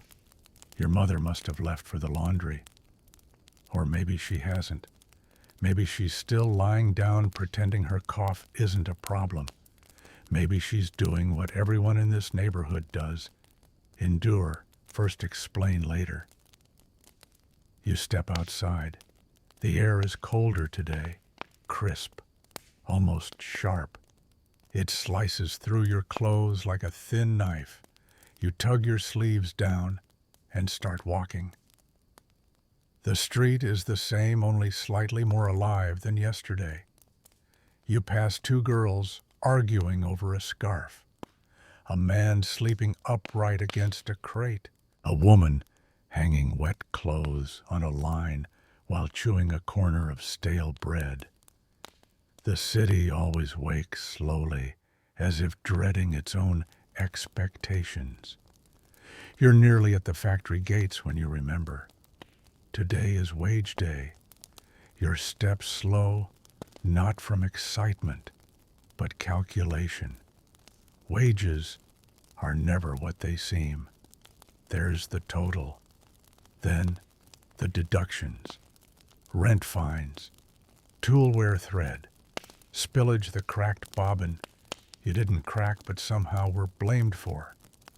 And the lamp fee. Yes, the lamp. Because apparently light costs extra when you're poor. Historians still debate how much actual income Victorian workers kept after all deductions. But for you, it's simple enough to barely not die. You line up with the others. The queue is quiet. The boy from yesterday is behind you, clutching his hands together. You think he's counting something in his head, or praying. A whistle blows, not the work whistle, the pay whistle. It has a sharper pitch, almost mocking, like it's reminding you not to get your hopes up. Inside the wages office, Everything smells like dust and candle smoke. You step up to the table. The clerk doesn't look at you, just flips through his ledger, licks the tip of his pencil, and mumbles your name. He pushes a small envelope across the table. You take it. You know better than to open it right away. Later, in the alley, you peel it open, count the coins. You're missing 2 shillings. You expected 1, not 2. You clench your jaw, but say nothing. If you protest, they'll dock next week's pay for attitude. The boy opens his next to you. His fingers tremble. He looks at you. "Is this right?" he whispers. You glance at his slip. It's short, but you don't know how much it's short. You nod. Better to let him believe it's fair. One more lie to keep his hope alive a little longer. You slip your coins into your pocket. The envelope goes in your boot. Safer there. Back at your station, the machines start again. No pause for wage day. Just whistles and movement. Business as usual. The girl from yesterday is gone. You don't ask. You just notice. Someone else has taken her station. An older boy with wide shoulders and a blank expression. You give him the standard nod. He doesn't return it. It's fine. The machines don't care if you like each other. They only care that you show up, stay upright, and don't bleed too much. The thread pulls tight. You twist, feed, adjust. The boy next to you whispers, "Do they always take so much?" You nod. He swallows hard. You keep moving. You think about what the coins will cover. Bread, a bit of coal, maybe a turnip or 2. Not enough for boots. Never boots.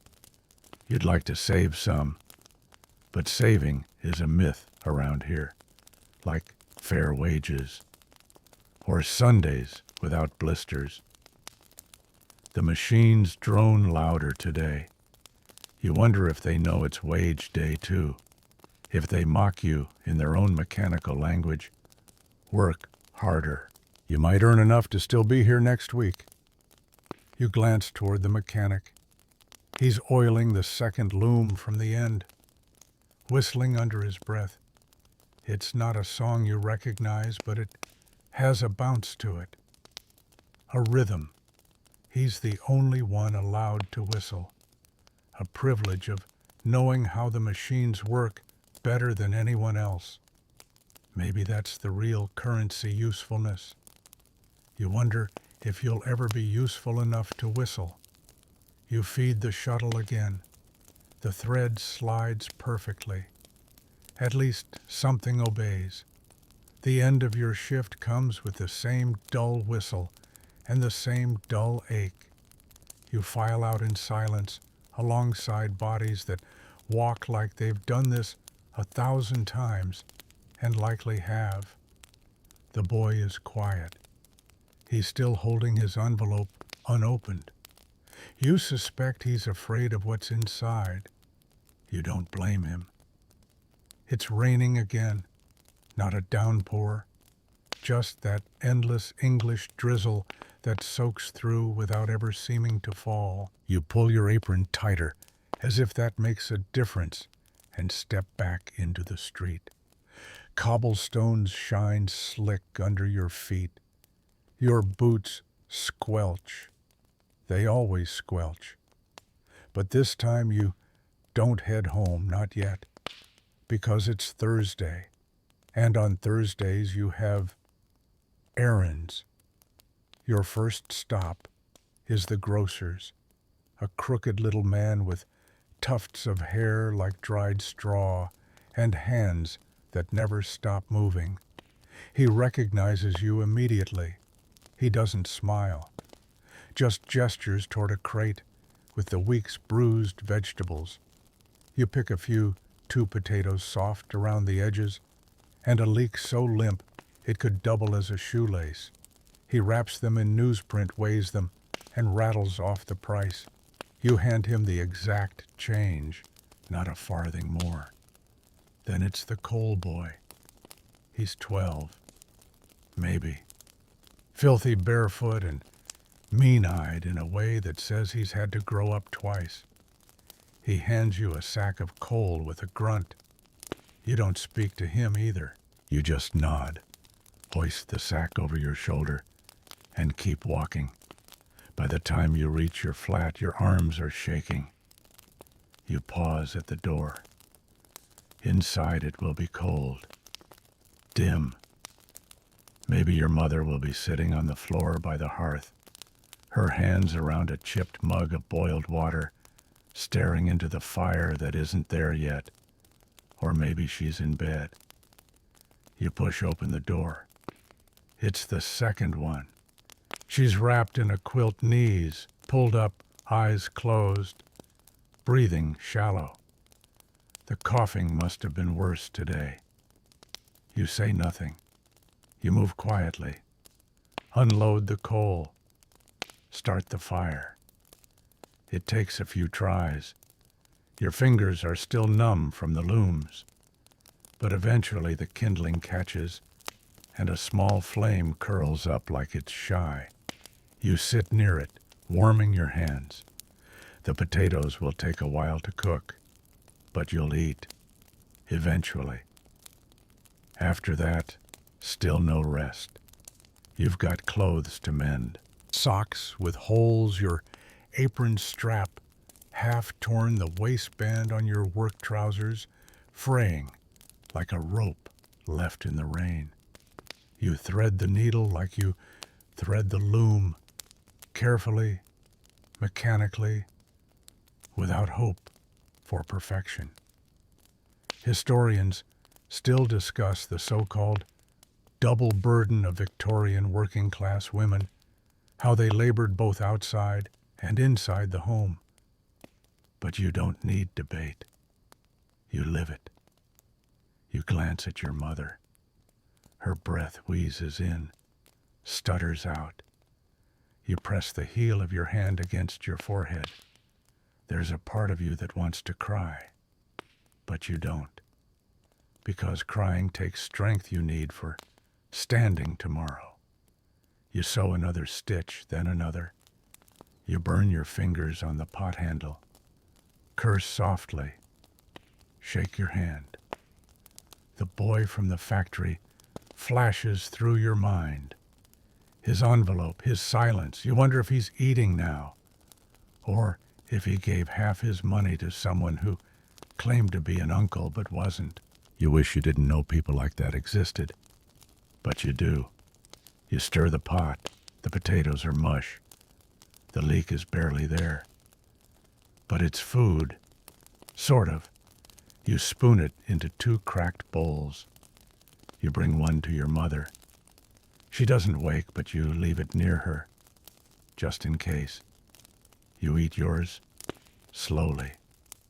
Each bite is a question. Will this help tomorrow? Hurt less? Answer. Probably not. Still, you eat. Then you rinse the bowls with cold water from the jug. Scrub them clean with a cloth you've already patched 3 times. You sit by the fire again. The warmth is weak, but it's there. You stare into it like it might give you answers, or comfort, or an alternate timeline. It gives you none of these. But the flicker of light almost drowns out the memory of machines. Almost. You lie down fully dressed. There's no time to undress. You'll be late if you fall asleep too deeply. So you lie flat, stare at the ceiling. That crack is still a bird, still flying nowhere. You let your eyes blur, Let the ache in your hands fade into a dull hum. Let the air settle around you like a threadbare coat. Tomorrow the factory will call again. You'll answer. Because you have to. Because this is life now. You wake up disoriented. Again. The candle burned itself out in the night, leaving a puddle of wax on the floor and a faint curl of soot on the windowsill. The room is dim, washed in the blue-gray half-light that tells you it's early, but not early enough.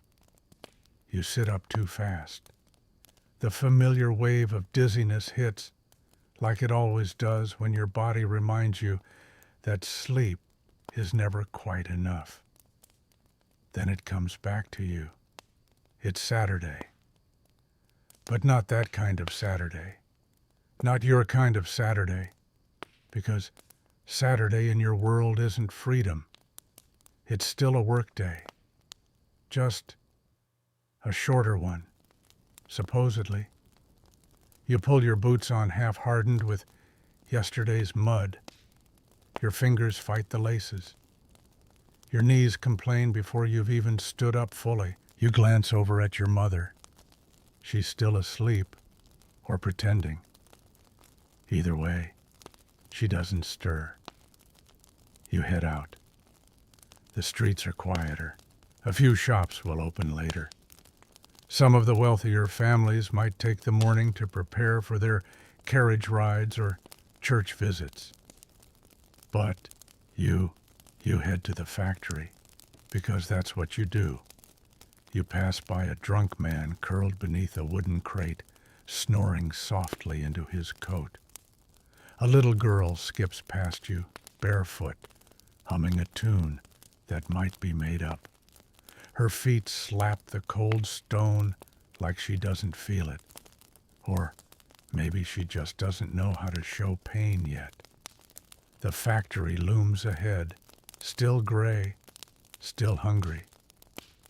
You take a breath and step inside. Today's shift is shorter, yes, but that only means the pace is faster. Everything must be done quicker.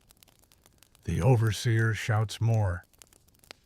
You're expected to squeeze an entire day into half the time. Efficiency. That word again. You hate it. The machines roar louder today. Or maybe your ears are just more sensitive from the lack of rest. Your hands move before your brain does. It's muscle memory now. Your fingers slide into the same grooves, grasp the same spools, tug the same threads. You wonder, is this what becoming a machine feels like? Historians still argue whether half-day Saturdays were a gift from benevolent employers or a tactic to delay labor uprisings. You personally aren't feeling particularly gifted. The girl next to you has a streak of oil on her cheek. She doesn't know it's there. No one tells her. No one cares. She works in silence, just like everyone else. You hear someone cough behind you. It's wet. That's never a good sign. The shift barrels forward. You feel like you're running in place, trying to stay ahead of a tide of cloth and orders and frayed nerves. Your stomach growls. The crust you nibbled this morning might as well have been air.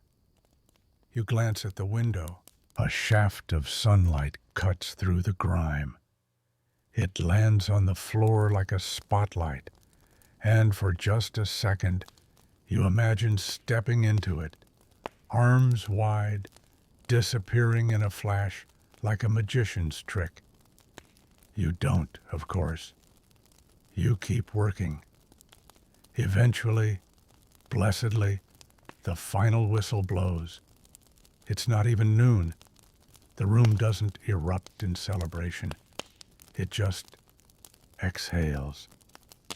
One long breath held in since dawn finally released. You step out into the light. Real light. And for a fleeting moment it feels like maybe you've earned this sliver of afternoon. You walk without direction, just to feel something under your feet that isn't grit or sawdust. You pass by the sweet shop, not to buy anything, just to inhale the smell, sugar, warm caramel, a scent so rare in your world it feels like perfume. Then, the second-hand stall. You eye a jacket with 2 buttons missing and a patch on the elbow. It's still too expensive, but you look anyway. A woman calls out to someone behind you. A child screams with laughter. Somewhere a dog barks. The city, for all its grime and heartbreak, lives. And for a couple of hours, you do too. You sit near the canal. Not close enough to fall in, just near enough to watch the water ripple in slow, tired circles. You take off your boots, roll your sleeves, and let your feet dangle just above the edge. You breathe, slowly, deliberately. You see your reflection, faint and wobbly. Your face looks older than it should. Lines where no lines should be. Eyes that don't remember how to shine. But still your face. You nod to it. Like an old friend you barely know. Then you put your boots back on. Head home. The day's not done, it never is. There's still laundry to rinse, water to fetch, a neighbor's child to mind while his mother works the pub kitchen. But for one afternoon, just one, you were allowed to breathe without lint in your lungs. You tuck that moment away deep down. Somewhere the factory can't touch it. Not yet. The cough starts before dawn. You hear it first, deep guttural, like something being shaken loose from the base of the lungs. You lie there for a moment trying to pretend it's part of your dream, but it's not. It's real. It's your mother. You get up slowly. The candle's almost gone, just a nub now. You strike a match. The sudden flame startles you.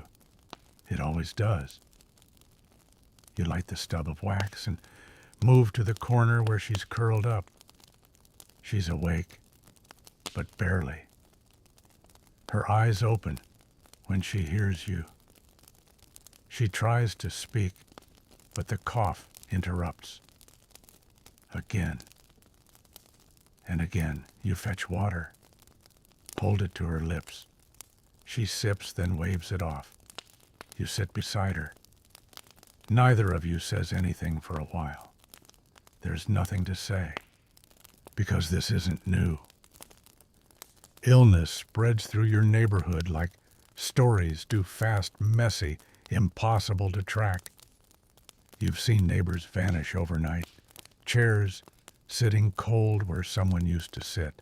You've watched friends show up to the factory, coughing in the morning, disappear by evening, and no one dares to ask why. Historians still debate the mortality rate of factory workers in cities like Manchester and Leeds. You don't need numbers. You've seen it firsthand, the way people just thin out. You hear someone sneezing outside, then another cough, then another. You sit back on your heels. The flat smells of damp wool and boiled potatoes from last night. It clings to everything, the walls, the bedding, your skin. You dress quickly. You're not on the roster today. But there's no such thing as a free day when someone in your family is sick. You step outside and make your way toward the apothecary. He's not really a doctor, just a man with vials and dusty books. But sometimes he has things that help, sometimes not. You take the chance. The bell above his door jingles. He looks up. His eyes scan your face. He doesn't ask questions. He hands you a small tin of powder ground mustard and something else. Instructions: mix with hot water, breathe the steam. Maybe it'll loosen the chest. You hand him 3 coins. You only have 5. He doesn't give change. You walk home slower this time. Your shoes squish with each step. Back inside, you boil water, mix the powder, lean your mother over the steam. She breathes it in through cracked lips. Her eyes squeeze shut. The smell is sharp like burnt pepper and spoiled lemons. But she manages a few full breaths. That's enough, for now. You set the rest aside. You'll try again later. There's no energy to do much else. But the laundry still waits. So do the dishes. So do the frayed edges of your only decent shirt. You scrub the shirt against a bored cold water, numbing your wrists. The soap is nearly gone. You use less than you need. The fabric rips slightly near the collar.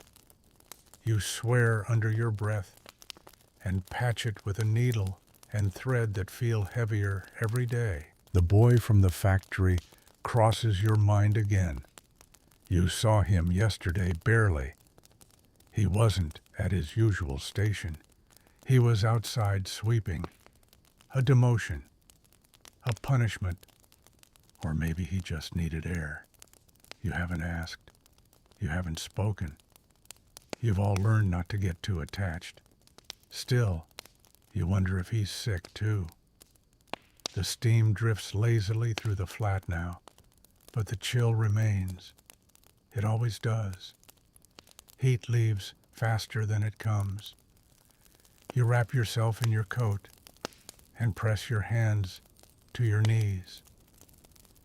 There's a knock at the door. Not loud. 2 short taps. You open it slowly. It's Mrs. Ellis from downstairs. Her apron is stained. Her hands are wrapped in cloth. She's holding a bowl. Bread and onion, she says simply. Hot. You blink. Then take it. Thank you, you whisper. She nods once. Walks away. She lost her husband last winter.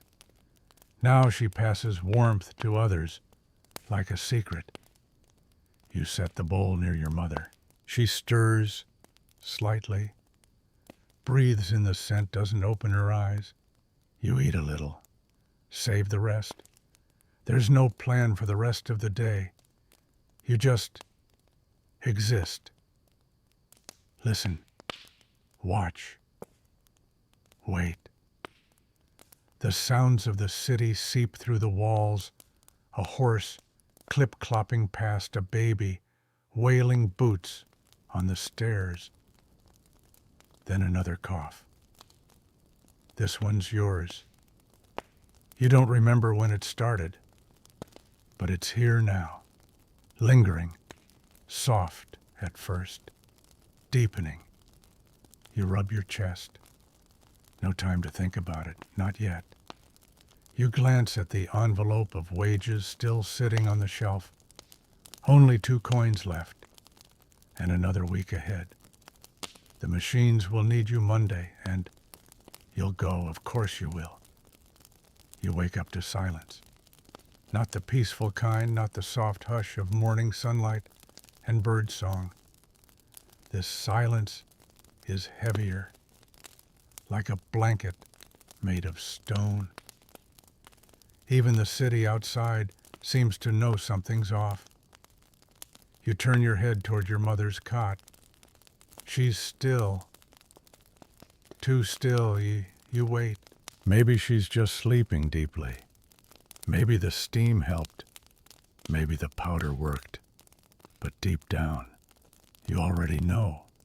You crawl out of bed.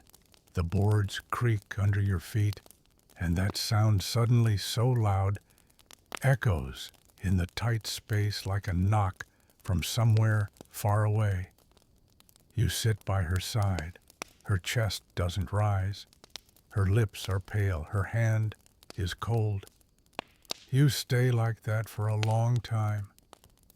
Eventually, you pull the quilt up to her shoulders. You can't stay home today. Not even now. The rent is due at week's end. There's barely food.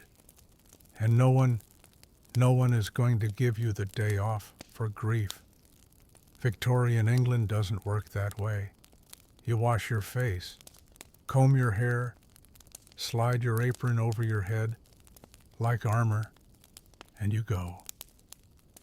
The walk to the factory feels longer than usual. Every corner you turn feels like it's watching you. The buildings lean in a little closer. The morning mist clings a little harder. You hear someone call out to you, but the voice doesn't land. It hovers in the air and vanishes. At the factory gates, the overseer doesn't ask where you've been. You slide into your station like always, and the loom starts before you can take a full breath. Twist, feed, adjust, again. Again, you barely blink. The noise seems distant now, like it's happening underwater. Your hands do what they're supposed to do. They always do. But you're not inside them anymore. You remember how she used to braid your hair on Sundays? How she'd sing while peeling potatoes? How her voice got thinner each month until it was more silence than song. You pull the shuttle tighter. The machine jerks. You almost miss a beat. Almost. You keep going. At break time, you sit by the wall, away from the others. No one notices. Or maybe they do. Maybe they're just pretending not to. Because in places like this, grief is a contagious thing, too dangerous to touch, too heavy to carry. Someone slides a crust of bread toward you. You don't look up. You just nod. That's enough. Historians still debate how much emotional support existed among factory workers. Some say the workers were hardened apathetic. Others argue they quietly looked out for one another in ways the records never bothered to write down. You think the truth is somewhere in the middle. Another girl drops a handkerchief near your feet. Clean. Folded. She says nothing. Just keeps walking. It's not a conversation, but it's something. The afternoon light slants hard across the floorboards. The air grows thick again. You breathe through your mouth to keep the lint out of your throat. Your arms ache. Your back screams. Your mind drifts. You wonder what happens now. You wonder what to tell the landlord. You wonder what to tell yourself. By the time the shift ends, you're numb. You walk home. Same steps. Same corners. Same faces. Same bricks. Same rain. You open the door. It still smells like last night. You light a candle. Just one. Then you sit again in the chair by her side. This time you take her hand. It's still cold, but the weight of it in your palm grounds you. A soft knock breaks the silence. You open the door. It's the boy from the factory. He doesn't say a word. He just holds out a small paper bag. Inside potatoes, a handful, and something else. A scrap of meat, salted. You look at him, and for the first time in days, your voice returns. Thank you. He nods, then leaves. You close the door and exhale. You'll cook tomorrow. You'll wash the linens. You'll visit the undertaker. You'll do the things.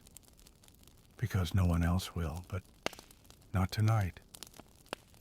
Tonight you just sit and hold her hand and let the world be quiet.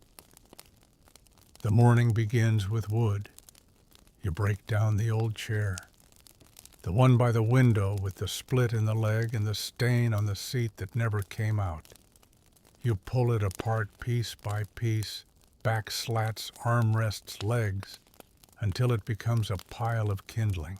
You light it carefully, because today you need the fire to burn long. There's still no money for a proper coffin, but there are customs, unspoken rules, the kind that make poverty feel just a little less cruel, if only because they let you pretend. You clean her face gently, the way she used to clean yours when you were sick. You brush her hair, flat, pull the quilt tight. You place her hands over her chest. Then you wait. It's not like you can summon a procession. So you go to the woman next door. She's older, widow, wears black like a uniform. She nods before you finish your sentence. I'll bring cloth, she says, and flowers. What I have. The news spreads fast, faster than you expect. By midday, the room fills, not with mourners, not really, but with witnesses. People who've lived on this street for years. A man who once shared soup when your mother had fever. The baker's daughter who sold her bread on credit. The girl who shares your station on Tuesdays. They all come. They don't speak much. Just sit. Some leave pennies on the table. Some leave nothing, but they're here. It matters. A boy hums a song near the door. You don't recognize the tune. It's soft, circular, almost like a lullaby. You keep your eyes on the flame in the hearth. Historians still argue whether these spontaneous funerals among the working class were ritual survival or simple decency. They were all three. You know that now. There is no priest, no sermon, but someone speaks. You don't know who. She worked hard. That's it. That's the eulogy. And somehow, it's enough. Eventually they go, not all at once, a slow retreat like a tide pulling back. You're left alone again. You stoke the fire, watch the last of the kindling turn to ash. You'll have to go to the parish office tomorrow. Let them know. See what can be arranged. Maybe they'll offer burial in the common lot. Maybe not. It depends who's on duty. You look at your hands. They're raw again, and so tired. You lie down next to the hearth, not in the bed. You need to be near the heat. You fall asleep with your boots still on. When you wake, the room is dark again. You light a new candle. There's only one left after this. You write a note, just her name, the date. Fold it into a square and tuck it into her apron. It feels right. You eat a crust of bread. Then pull your shawl around your shoulders. Outside, the wind scrapes against the windows. Someone yells in the alley. A cart clatters past. Life doesn't pause. You stare at the door. Part of you wants to walk until your feet blister, until you find a road with no end, until no one knows your name. But instead you make tea. Boiled water, really. No leaves, no sugar, just warmth in a chipped cup. You drink slowly. The warmth sinks into your chest, settles like a stone. You sit in silence. Then, for no reason at all, you begin to hum a small, fractured tune. Maybe it's the one the boy sang. Maybe it's something from your childhood. Maybe it's hers. You hum to the candlelight, to the peeling wallpaper, to the silence. Tomorrow you'll go back to work. They won't ask what happened. You won't tell. But tonight, you sing. For her. For you. For every woman who worked and coughed and never got a monument. Morning. Again. But not just any morning. It's the first day back at work since she passed. You fold your apron carefully, smoother than usual. The strings are fraying. You tuck them in so the overseer won't scowl, not that he cares, only that production isn't slowed by flapping cloth. You tie your boots tight, double knotting them, like armor. Your feet already ache in anticipation. There's no comfort in habit, just inevitability. The walk is quiet. A few passers-by glance your way and look down quickly, as if loss might be catching. One woman nods. You nod back. That's enough. You pass the apothecary, the place that sold you a cure that didn't cure. You keep walking. You pass the chapel. It's closed. You reach the gates. Back at the loom. Back in line. Nothing has changed. And yet everything has. You settle into your station. It greets you like a lover who never left. Cold, demanding, familiar. Your fingers move as if they never stopped. The loom groans. You match its rhythm, twist, pull, feed, repeat. You've missed 3 days. Your pay will reflect that. The landlord will reflect that too, with his fists if needed. You keep working. There's a smear of something red on your sleeve.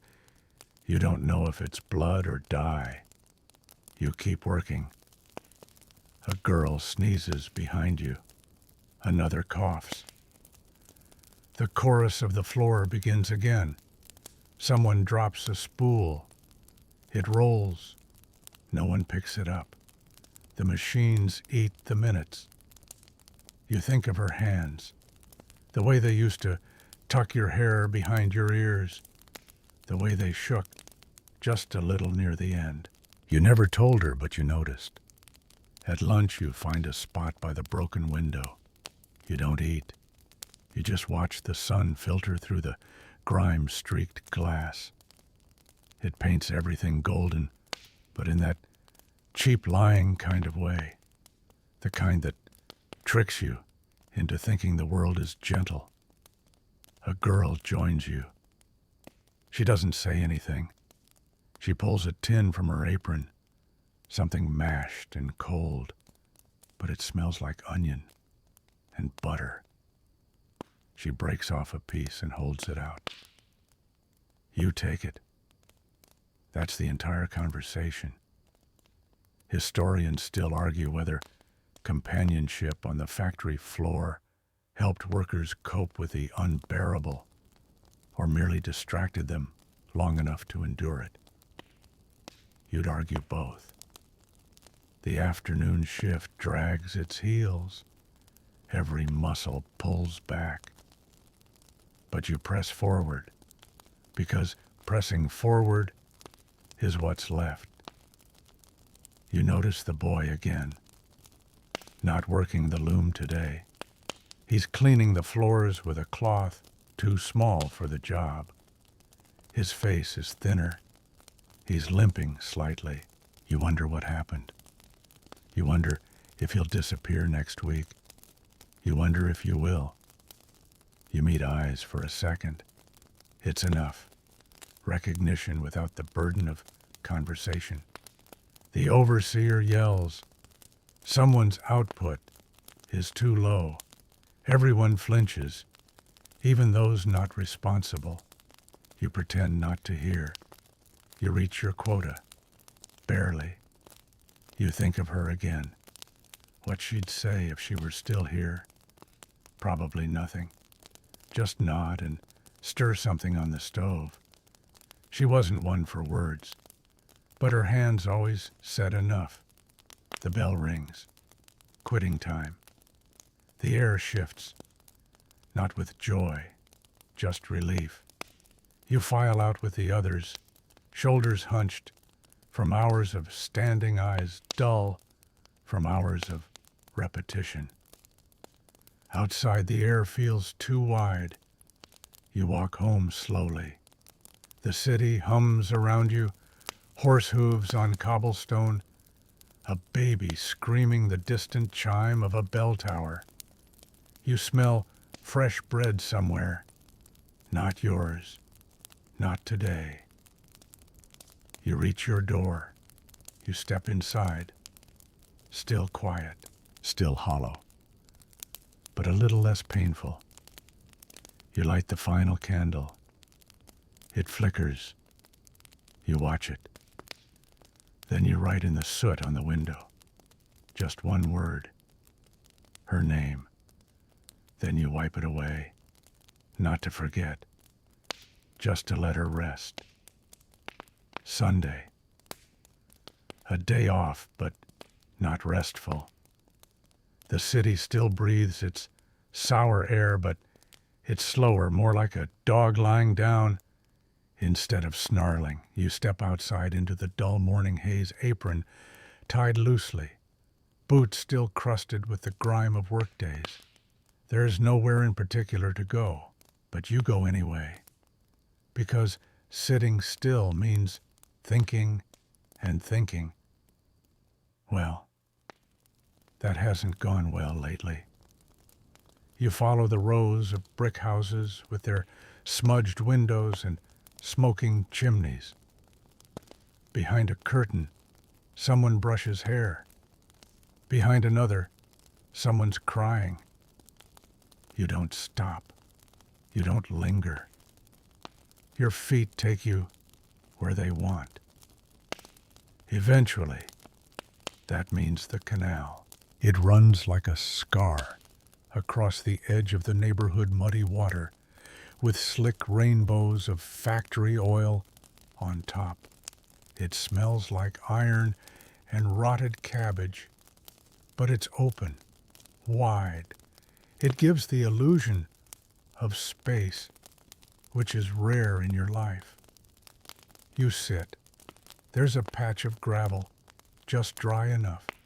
You close your eyes. You listen. A cart rumbles somewhere behind you. A gull cries overhead. Where it came from, no one knows. Gulls in a soot-stained city. Funny that. You remember a story your mother used to tell about a bird that carried souls across the sea, something from her own childhood. You never knew if she made it up. You kind of hoped she did. That would be more impressive. Your hand traces patterns in the gravel, circles, spirals, nonsense shapes. You hum again that same tune, the one that surfaced the day she left. This time you follow it through, from start to finish.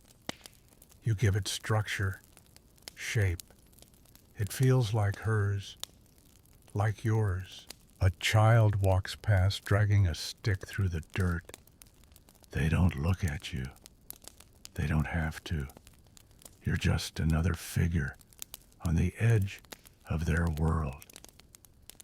And they're just a reminder that life keeps happening, even when it shouldn't. You think about your future, not in grand ways, not dreams or goals, just next week, next shift, next bowl of soup. You think about whether the overseer will dock your pay again. You think about the boy with the limp, whether he'll make it to Friday. You think about buying another candle.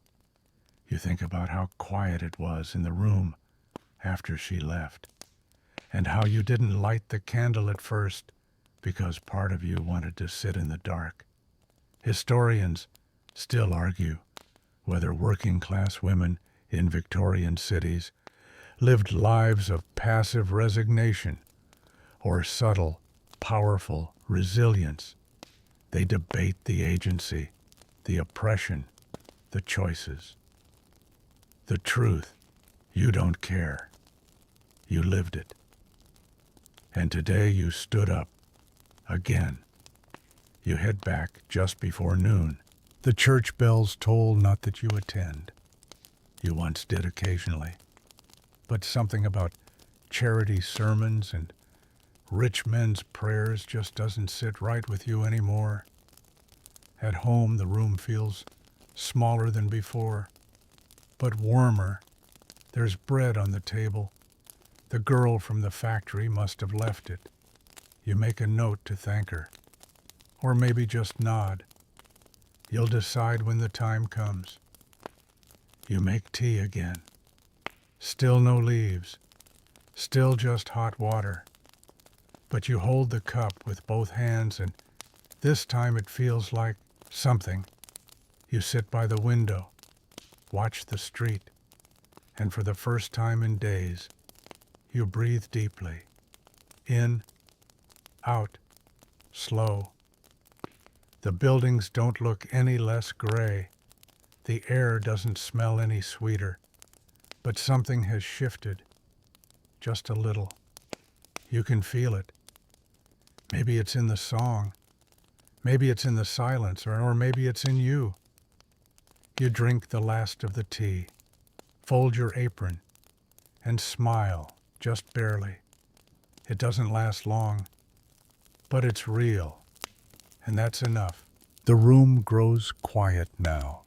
The fire you imagined earlier, the one built from old chair legs and memory, burns low.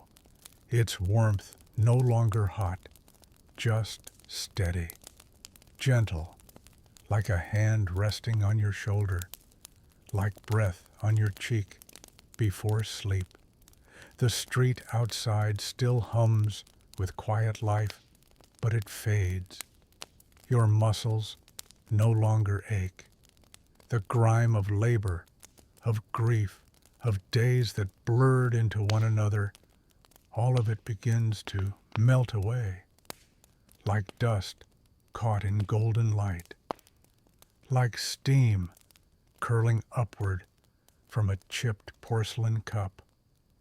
Somewhere in the distance, bells toll again, slower this time, as if time itself has finally chosen to walk at your pace.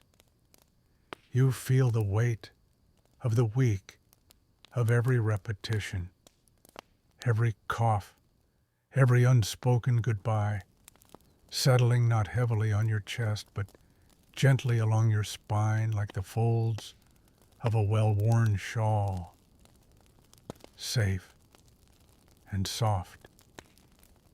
The candle you lit flickers once, then steadies. The world doesn't ask anything of you now. There are no looms to feed, no doors to open, no more breath to listen for in the night. Only stillness, Only warmth, only you, and the echo of a song that belongs to no one else. So rest. Let the soot fade. Let the machines quiet. Let the grief and the strength and the years that follow, all of it, wait for you. There's nothing more to do. You did enough. You were enough. And now you can sleep. Sweet dreams.